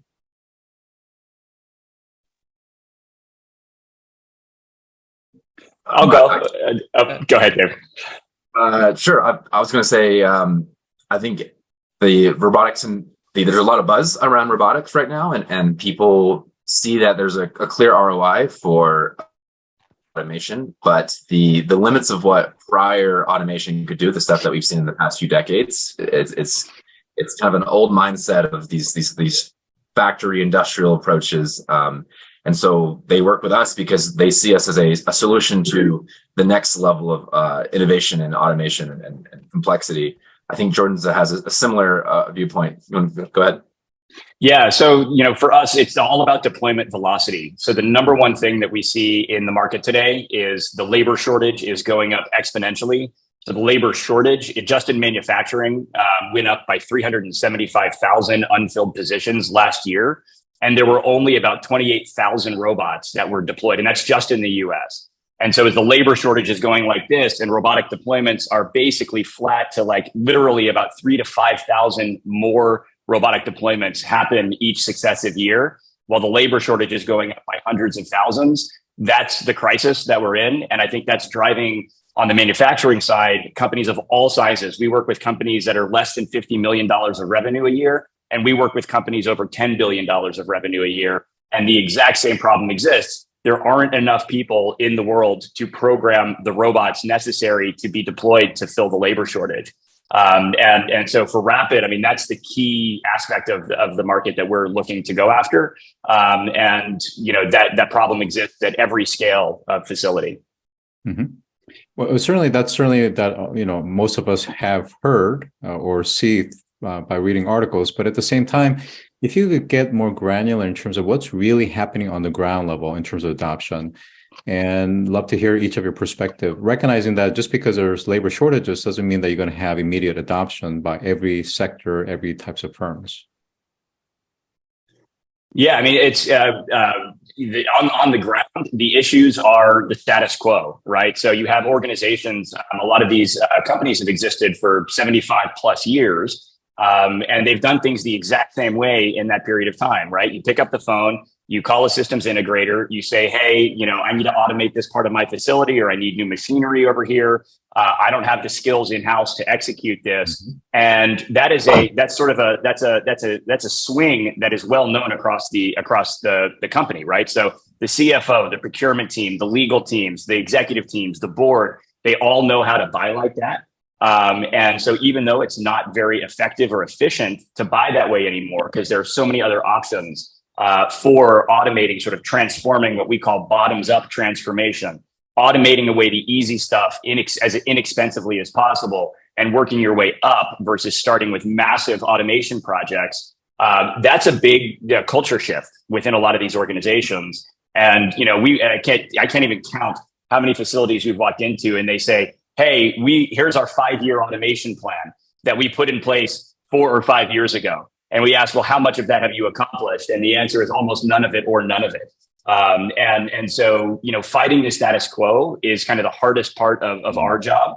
and educating the market that there are new ways to purchase and easier, slimmed down solutions that can solve these problems bottoms up.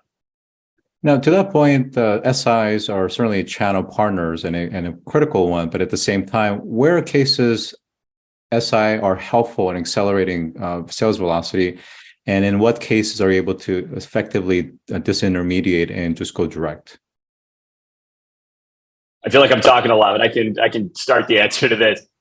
So systems integrators are great for big long-term projects. You have an evergreen system that you need deployed. For example, factory refreshes that are happening in the automotive sector right now, sort of the factories of the future that are being developed in the automotive sector to handle EVs and more SKU changeover and more products and all of that kind of stuff. You see systems integrators adding a lot of value there, where it's a long-term project that the end result is going to be there for 20 or 30 years. That's what systems integrators are fantastic for. We're at Rapid, we try to fill in the gaps, right? So not doing massive automation projects, but dropping in a robotic arm work cell that knows how to, load a piece of plastic into a pad printer, printing a serial number for a medical device, and then putting the, into a box, right? The little stuff makes up about 80% of all manufacturing production. And that's where systems integrators actually don't really play, because they're small, little bite-sized projects, right? But at Rapid, we look at adding all of those small bite-sized projects up. And at the end of the day, you've got, 80% of all manufacturing tasks that are spread across, 100 or so different common kinds of operations. I have a different perspective, Scott, on the problem that Jordan's naming here of the need for lack of workers, a shortage of robotics talent, and what we see in a little bit slightly different industry focus is a lot of R&D groups, a lot of startups, so corporate R&D, government agencies, but also there's a ton of startups right now trying to bring robotics to the market for whatever application, and this is largely outside manufacturing, but they come to us asking for help because they underestimate how hard and how difficult some of these algorithmic pieces are. And so what we're trying to enable is this younger generation who's more comfortable with programming and software development, giving them tools to do that very quickly. So making it more like building an Android app for a phone or an iPhone app. And so really enabling, not getting past systems integrators, but like allowing any group who can program to also be able to program robotic arms. And robotic arms are a unique approach to the automation need because it's a lot more general. You can have them do a lot of different things, whereas traditionally a machine can be very optimized for one task, but then it's not good at changing over to different types of tasks, whether it's different sizes of product or it's a totally different thing. So we're working towards more general purpose robots that anyone can program. And I think that will also help in a different way solve some of the labor shortage problems by allowing everyone to solve it. Mm-hmm. So let me go to Wesley, because you're coming more from a startup perspective, and it's a different use case, right? You're not a typical robotics company. You guys are primarily focused on EV, and robotics is a means to that. So talk to us about your approach. Yeah, I feel like Rapid and Picnic, they are building the Swiss knife, and we are the one using the knife for a specific application. So we are focusing specifically on focusing on a specific problem in the industry, which is how to process EV batteries. And the interesting thing is that most of the battery manufacturing today are highly automated. A lot of the EV production is getting very well automated as well, but the reverse process is almost 100% manual today. And as we are building more and more gigafactories that are highly automated, we need more gigafactories to deal with the end-of-life batteries as well. And today we have no such gigafactories, at least in United States. And I foresee we will have to build similar facilities in the next 5-10 years in order to process the tens of millions of batteries that we are getting. So one estimate is there will be about 10 million tons of end-of-life EV batteries by end of 2030. And that's a lot of batteries. The one reason I started Posh was because I was visiting a company in Oklahoma. They were dealing with one of the major auto OEMs battery recall, and they hired about 1,000 technicians to disassemble EV batteries because there are about 140,000 EV packs that recently recalled. And to do that, they built a 1 million square feet facility. Again, there are about 1,000 people just turning wrenches, handling like high voltage system, which is super dangerous. And that got me thinking that, wow, that's something that really need to be done in a different way. And after a few other visits to different companies, I saw that it's kind of like a typical problem of the industry. That's how I got started with Posh, and I think there's a lot to be done, and I think a lot of the robotic system currently under development can potentially be used for the type of application that I'm looking at, but that there are also some technical development that we need to work on, such as figuring out how to take harnesses, zip ties apart in the EV packs. Those are some of the technical challenges that we are still working on. Well, the good news is I think you have the right panelists to talk about some of those things, but I just want to make sure your mic is kind of going in and out. But staying with you, Wesley, is that we are seeing that auto insurance companies are totaling EV cars like Teslas, even when there's just a minor accident or small damage to the batteries, because of the fact that these batteries are kind of structurally integrated into the body itself. So just a lot difficult to get it out. I'm just curious to understand from your point of view, at what point in the process are you guys getting involved? Are you starting with, let's say, a damaged car, for instance, or has it already been removed and you're just dealing with the battery itself, for instance? Yeah, today we work primarily with auto OEM. We have been working with Nissan. They have probably the most end-of-life EV batteries today because they've been around the longest. And we work with battery pack that are already out of the car. So most of the auto OEMs or dealer, they will take those batteries when there's a replacement or when there's a warranty kind of recall or reposition. And usually a third party will take care of those batteries by either disassembling or recycling or reuse. So we take the batteries from the auto OEMs once they're out of the car, and we take care of everything else. Gotcha. And going back to Dave and Jordan, some of the use cases that Wesley talked about in terms of zip ties and other things that he needs to do to disassemble and essentially reassemble the useful batteries, how would your solutions be able to help in that regard? Yeah, wiring harnesses, zip ties, twist ties, those sort of things. We've had customers come to us, and we are working on better machine learning techniques to recognize, because they're unpredictable, the exact location they'll be in, especially if they were originally assembled by a human. And so that's the kind of flexibility that I was referring to earlier in terms of having a robot be able to dynamically come up with a unique plan for every individual set of little problems like that, and create a grasping scenario to unwind that zip tie or cut it or what have you. That is the sort of problem set that we are tackling. Very difficult manipulation problems. Yeah, I was going to say, those are things that require, if it requires a human to have two hands to execute the task, the level of dexterity required is typically not found in any sort of end-of-arm tooling option in the market right now.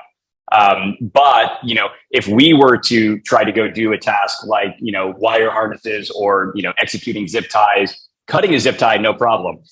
Putting a zip tie together that requires, dexterity, more of a problem. We would actually partner with somebody like Picnic, right, on the motion planning side of this. But my guess is that there's not anybody that's really gotten to that place yet, because the end of arm tooling is the actual problem. Right? How do you create a dexterous enough gripper that is able to manipulate, string or loose materials in such a way and with high reliability and accuracy? And when you're dealing with EV batteries, obviously accuracy is insanely important. Our office is right across the street from Ample in San Francisco, and they just had a huge fire a couple of months ago and blew up their office right across the hall from us. And so working with, combustive materials, especially, you don't want to be doing things that, that are high risk. But I think we're getting there, right? With companies like Picnic and what Dave's team is doing, executing, really, really complex, motion planning and manipulation, algorithms all we need is end of arm tooling to kind of get there. Where robotics are really valuable in batteries and sort of overall, semiconductors and electronics, is a lot of visual inspections. We do a lot of visual inspection of EV batteries and other electronic devices like PCB boards and things of that nature. But as of now, there's not great solutions for like really, really dexterous kind of task. So my next question is really for all of you, which you're starting to allude to, this notion of synergistic ecosystem is no one company can necessarily solve all problems. So whether it's going to a potential prospect or trying to solve a particular use case really requires being able to pull in other partners with different capabilities to do the full solution. If you could talk about that, and Wesley, I'm certainly very interested in both what you're doing proprietary internally, but also capabilities that you're looking outside.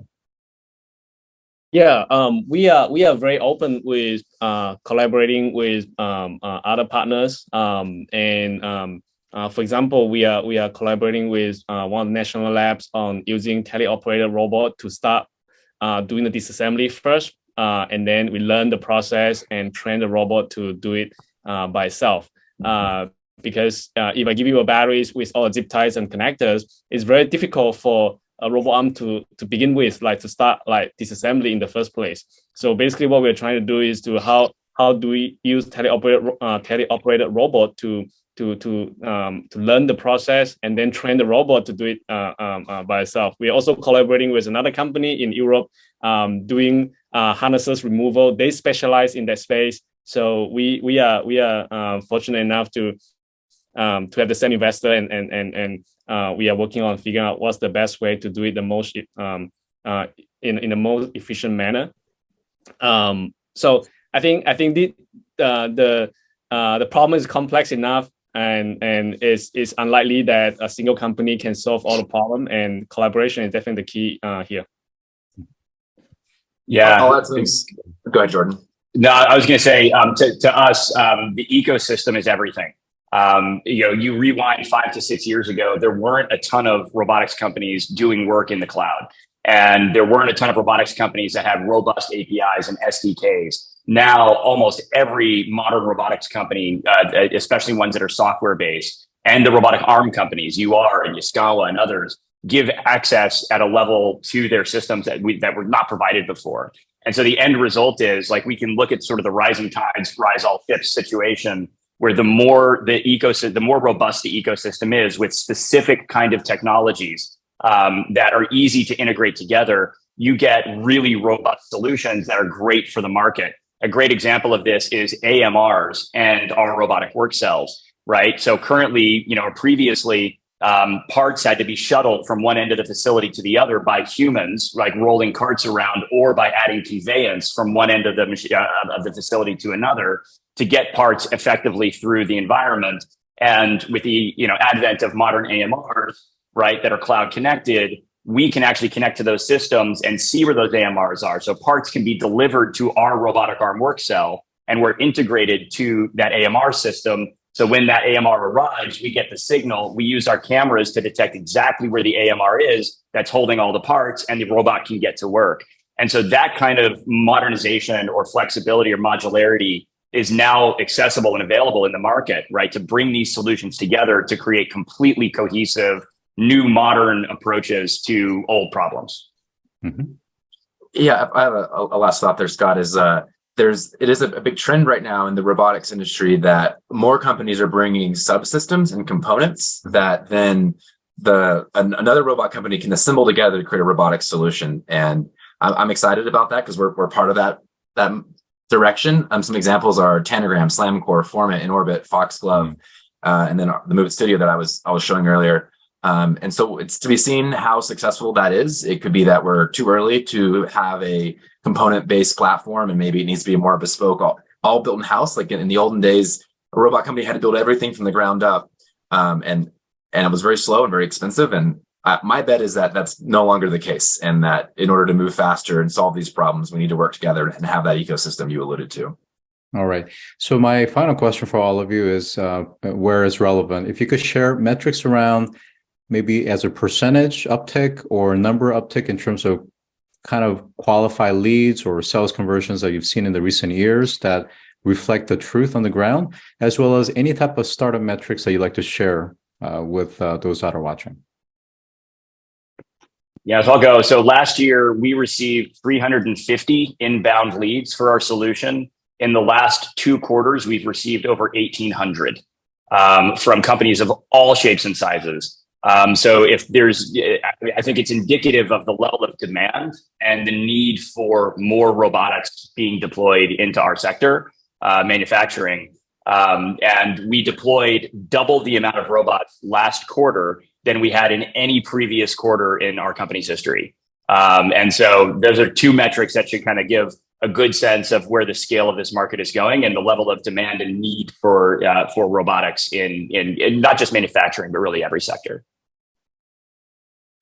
I'll share that we're getting about 1 to 2 inbound leads a day currently, which is quite overwhelming for us to handle.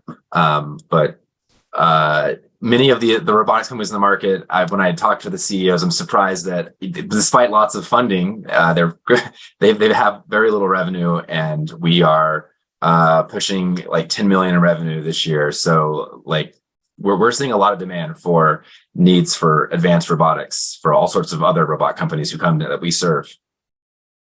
Great. And how about you, Wesley? What kind of metrics are you able to share at this point?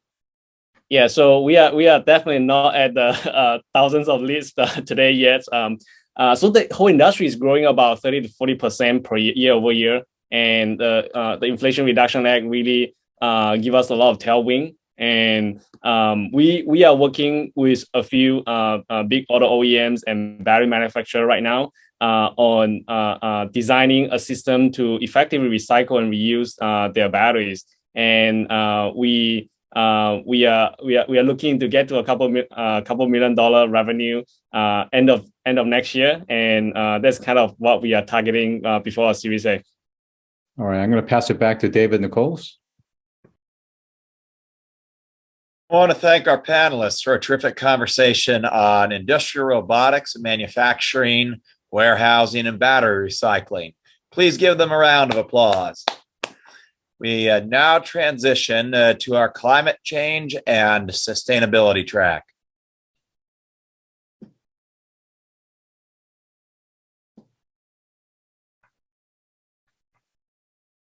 We are excited to kick off our final panel on the role of climate activism on legislation and capital.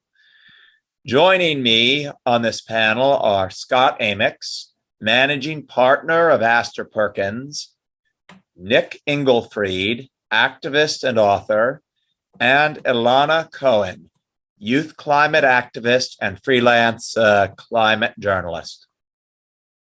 All right, great. Thank you for that, David. Appreciate it. All right, so just to get started, if both of you can respectively tell us about your involvement with climate activism. Sure. Do you want to start, Ilana?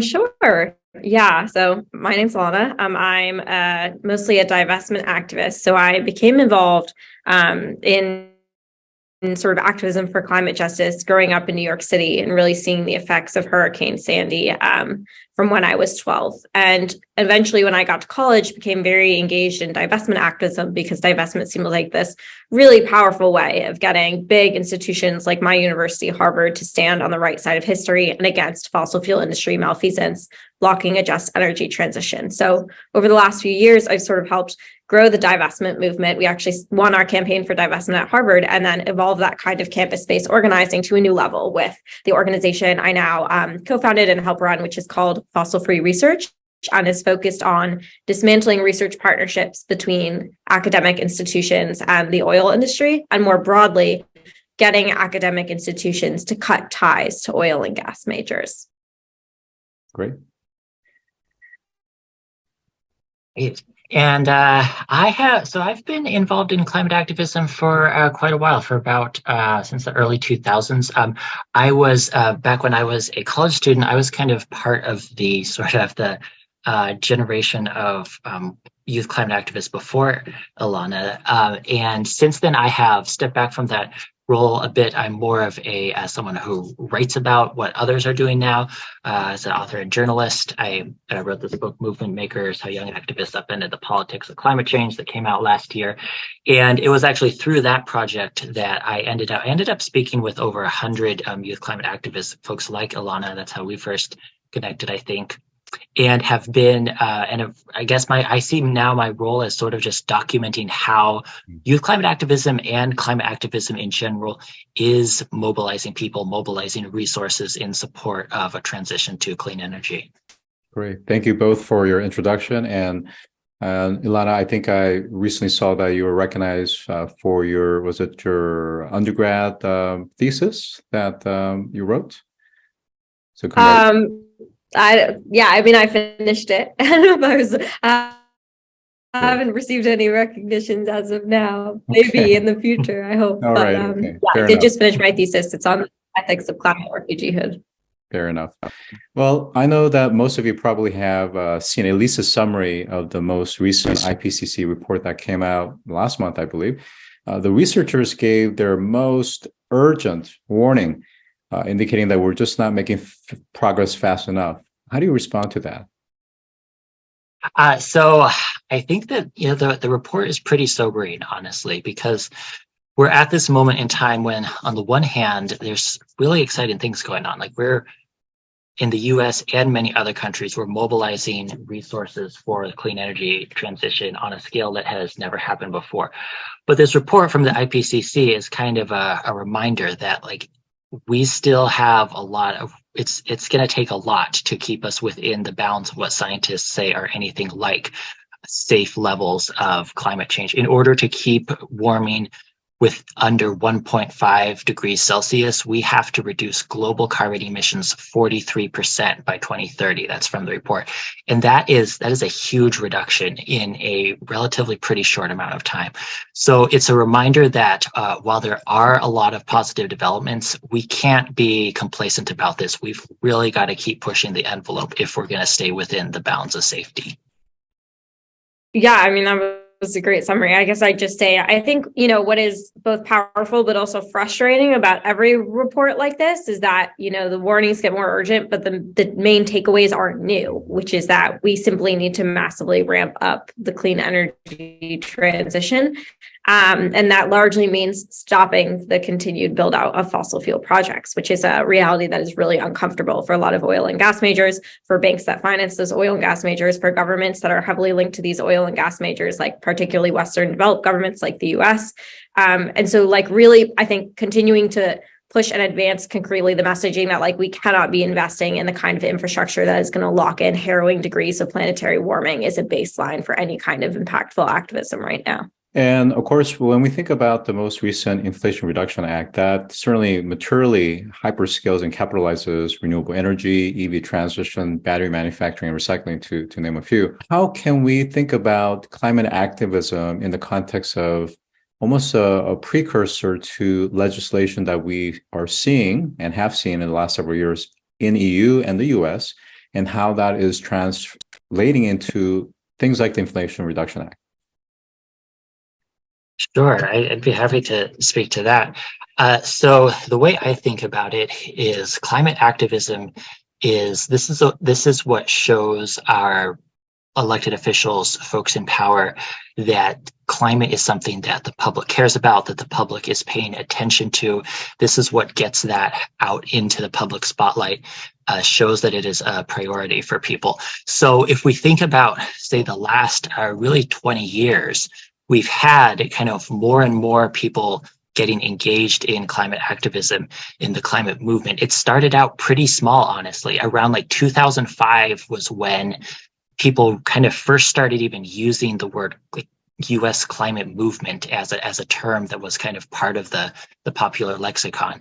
It was very small at that point. It was frontline communities scattered around the country who were opposing fossil fuel extraction in their communities. It was students on college campuses. It took a long time to build that into the kind of more mass mobilization that we've seen in more recent years, which one of the most recent culminations of that was late 2019, when we had over 7 million people around the world participating in the climate strikes. And, since 2019, COVID, things like that have made these mass mobilizations a little harder to organize, but there is still work going on. There's still folks like Alana mobilizing on college campuses. And I truly believe that we never would have seen the wins that we saw in the Inflation Reduction Act around climate without that history of people organizing. It took those massive climate strikes. It took the popularization of the Green New Deal, which organizations like Sunrise Movement, a group founded by recent college graduates, they really did a lot to get that out into the spotlight. It took the divestment movement triggering the flow of trillions of dollars away from the fossil fuel industry. All that has been necessary to get us at the point that we're at today. And if we're going to keep pushing the climate envelope, which again, the IPCC report makes it so clear we have to do, then we need to keep mobilizing. The Inflation Reduction Act, the climate provisions in that, a lot of those are really great. And how effective they are will depend in part on how that law is implemented. So we need to keep pressuring our federal government as well as state and local governments who are going to play a role in how a lot of those funds actually get dispersed. We need to keep the pressure on and keep showing that this is a priority for people so that law gets implemented effectively. Yeah, I'll add two things to that. So I think, because that was so well said, and I don't really think I need to rehash anything, but first on the IRA, I think it's also really important to keep in mind, the Biden administration that's a major, major accomplishment. So are so many of the executive orders on corporate climate risk and incentivizing electrification, and more recently, really having a whole of government approach to environmental and climate justice.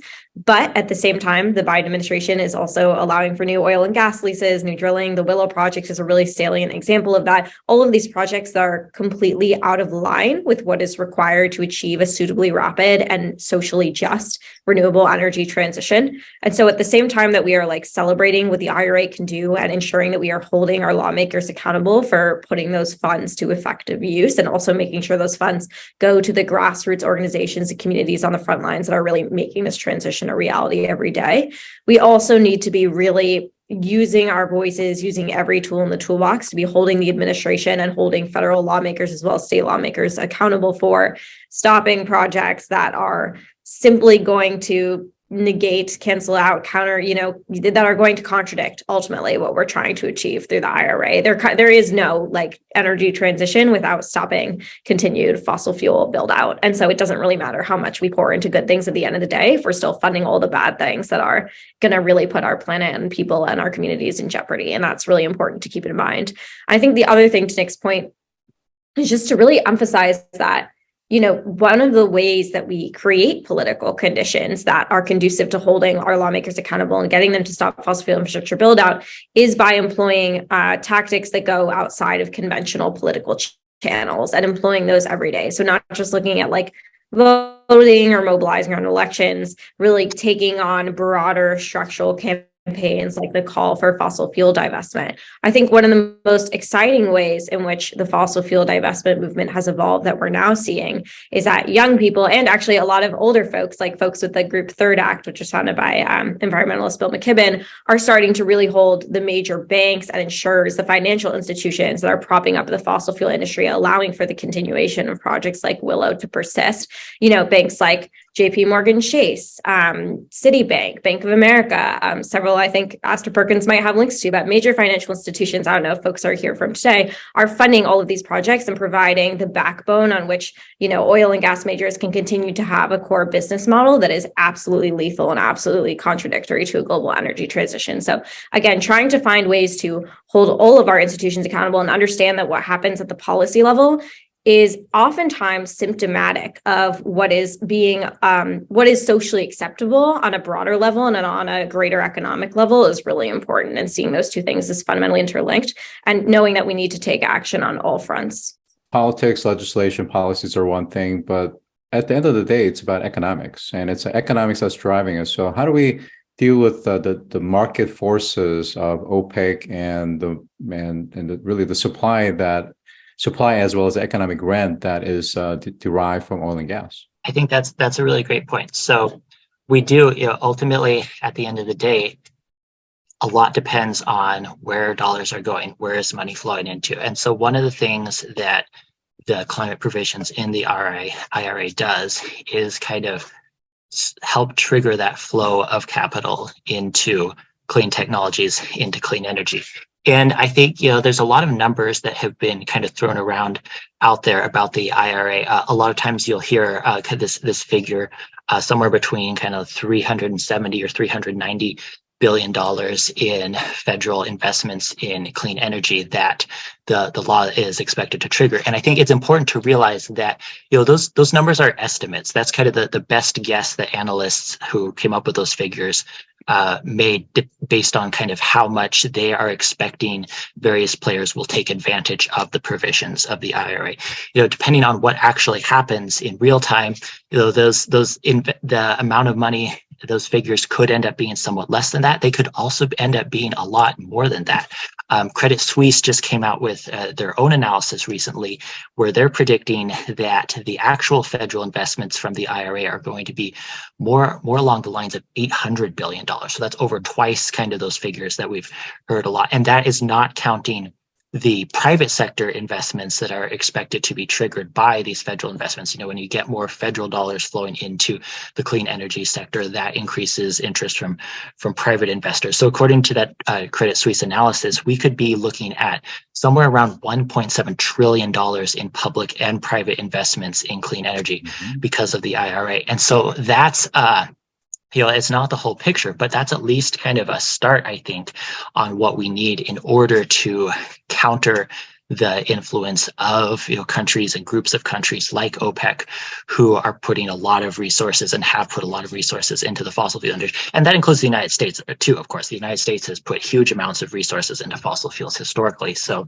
that's partly why it's so important that here we're starting to see this kind of gradually starting to kind of change the direction of the ship, gradually putting more investments into clean tech.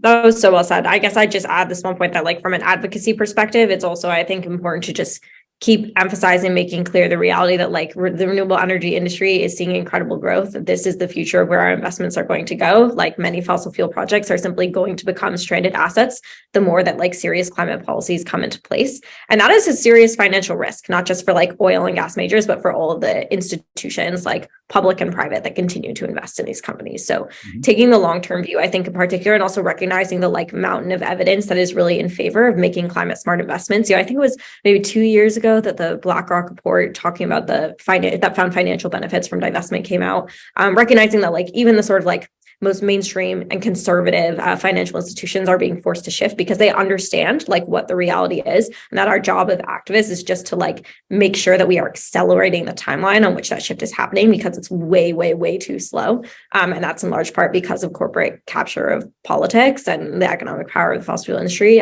is important.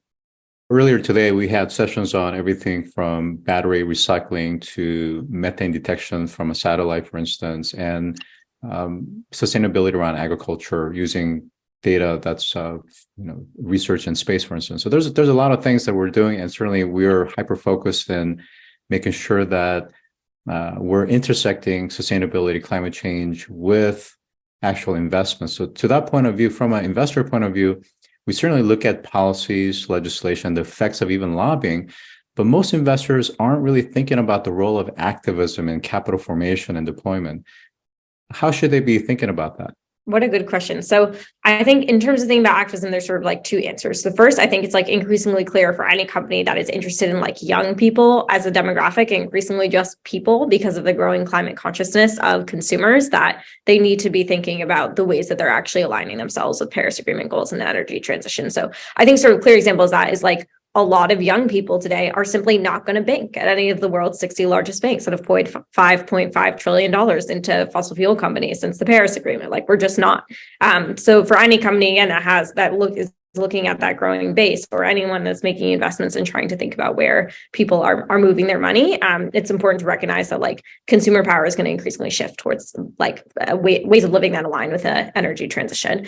I think the other thing is like activists have also really proven that when we get together and we organize, we can make it really, really uneconomic for companies to continue to invest in ways that are contradictory to an energy transition.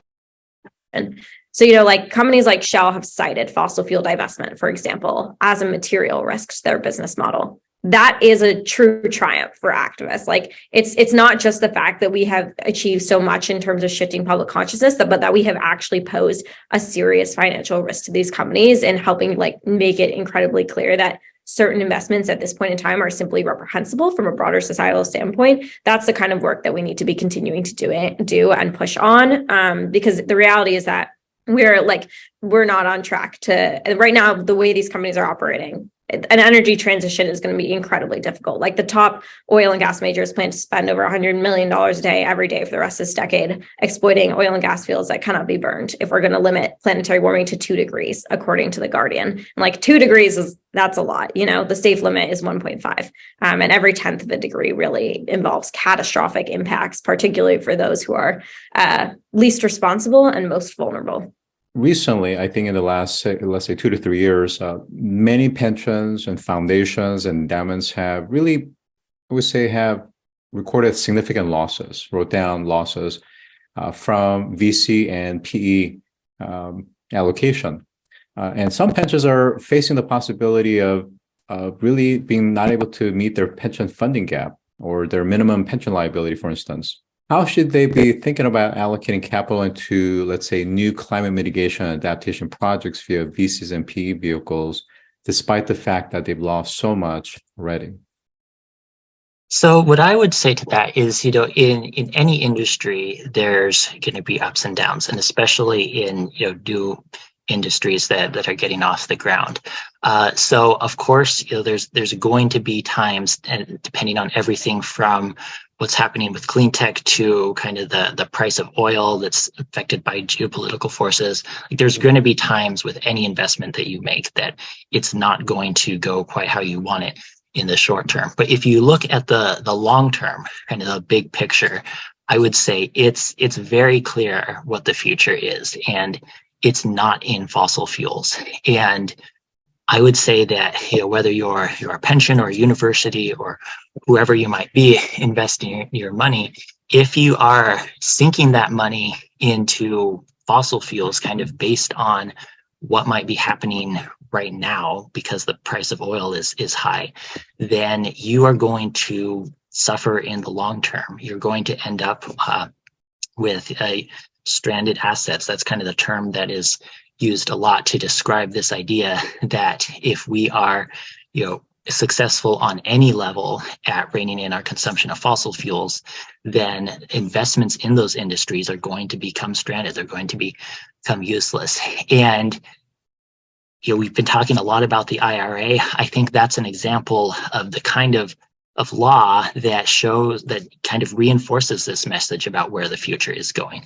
And again, it's not in fossil fuels. It's going to take a little bit of time, of course, for all of the things that the IRA is kind of starting to move the ball on, for all of that to come to fruition. But it's pretty clear where it's going in the long term. One of the things that we've heard from climate scientists is that the transition to electrification is not going to be easy. And even if we did everything right, possibly, the reality is that there's still going to be pockets in that transition where it's just hard to completely wean off oil and gas immediately, whether it's heavy industries, pharmaceutical, other types of areas that we don't necessarily from a public mainstream view on a regular basis, but from an industrial perspective, it's used everything from propane to different types of carbon-based products that are out there. How should we rationalize that? The way I think about this is, there are a huge number of parts of our economy that rely on fossil fuels in some way, including, as you said, a lot of those that most of us don't really think about as a daily basis. And it's definitely true that some of them, it is going to be like there are a lot of challenges in figuring out how we make that transition. But in my mind, that should not stop us from starting to take the first step. There are so many areas in our economy where it is very evident how we can electrify, how we can make sure that that electricity comes from renewable energy. And so we've kind of got sort of a two-part process that we need to be moving on here. One of those is investing in developing the technologies that are going to help us kind of close the gaps that we haven't quite figured out how to close yet. And then the other part of it is starting to move forward as quickly as we can in the areas where we already have the technology, where it's very clear that we can do that. And those two processes kind of feed on each other too, because the more that we invest in the areas where we are already able to move away from fossil fuels, kind of the more interest that triggers in investing in the developing the technologies to take the next step. So, as you said, it's not going to be an easy, smooth process in every case. There are places where we still need to figure some things out, but it's also very clear that we can make a lot of progress right now, and that doing that is going to make it easier to close those gaps later. Yeah, I would still just add also, like, from more of an activism standpoint, two things. So, like, one is that, I don't think any climate activist is saying, like, we can get rid of fossil fuels overnight, or that, that there's going to be a realistic energy transition that does not involve recognizing the reality that you spelled out. So I think that's just important to keep in mind when, like, understanding what the value of different kinds of activist demands are. But I think, again, the other thing to remember too is that, again, investment and divestment go hand in hand. So we also need to, like, in terms of thinking of the broader picture, be making sure that we're putting as much pressure on possible on, again, oil and gas majors and major financial institutions to be shifting their funds in the right direction so that we can achieve as holistic an energy transition as quickly as possible. Well said. Well said to both of you. Now, recently, I've heard something that's quite interesting, and this is from a person that is actually very much a pro-climate action. But this person made a comment saying that sometimes activism can actually hurt businesses or organizations, and not everybody welcomes it. Is climate activism good for business all the time? And if not, when is it bad? And how should we rationalize that? Well, great question. I can speak to that. And I think the short answer is that, when it comes to transitioning to clean energy, of course, there are going to be businesses that win from that and businesses that lose from that, especially those who kind of don't pay attention to the writing on the wall and who don't get on board. And so in that sense, of course, like, yes, climate activism is shifting us to renewables. Businesses who are not interested in that transition and who don't take advantage of where there's opportunities, they are not necessarily going to benefit from that. But I do think that overall, the transition to renewables it's a huge economic opportunity. It's one of the largest kind of opportunities to transform our economy that has happened in generations, and that's going to take a lot of investment in jobs, in putting people to work, building electrical vehicles, building renewable energy. And so I think that overall climate activism is good for the people in business who kind of have the foresight to see where things are going and take advantage of the incredible opportunities that are out there. Yeah, I'll echo that. I would say if you're doing bad business, then you should be scared shitless. I hope that, activists are really good at coming for all of these big financial institutions that are doing bad business right now. And that's frankly their fault. So they're not going to transition on a timeline that's aligned with what we need to do. So yeah, if you're going to do good business, then I think activism is really, conducive to sort of supporting that. I guess the second thing I want to say on that is actually one thing that I think is really exciting is the incredible progress that we're seeing around climate liability. So liability for companies and institutions that are failing to make serious decarbonization commitments. Right now, we've got several cases moving against oil majors in the US. We've got cases in the European Court of Human Rights from youth plaintiffs that are about holding governments accountable.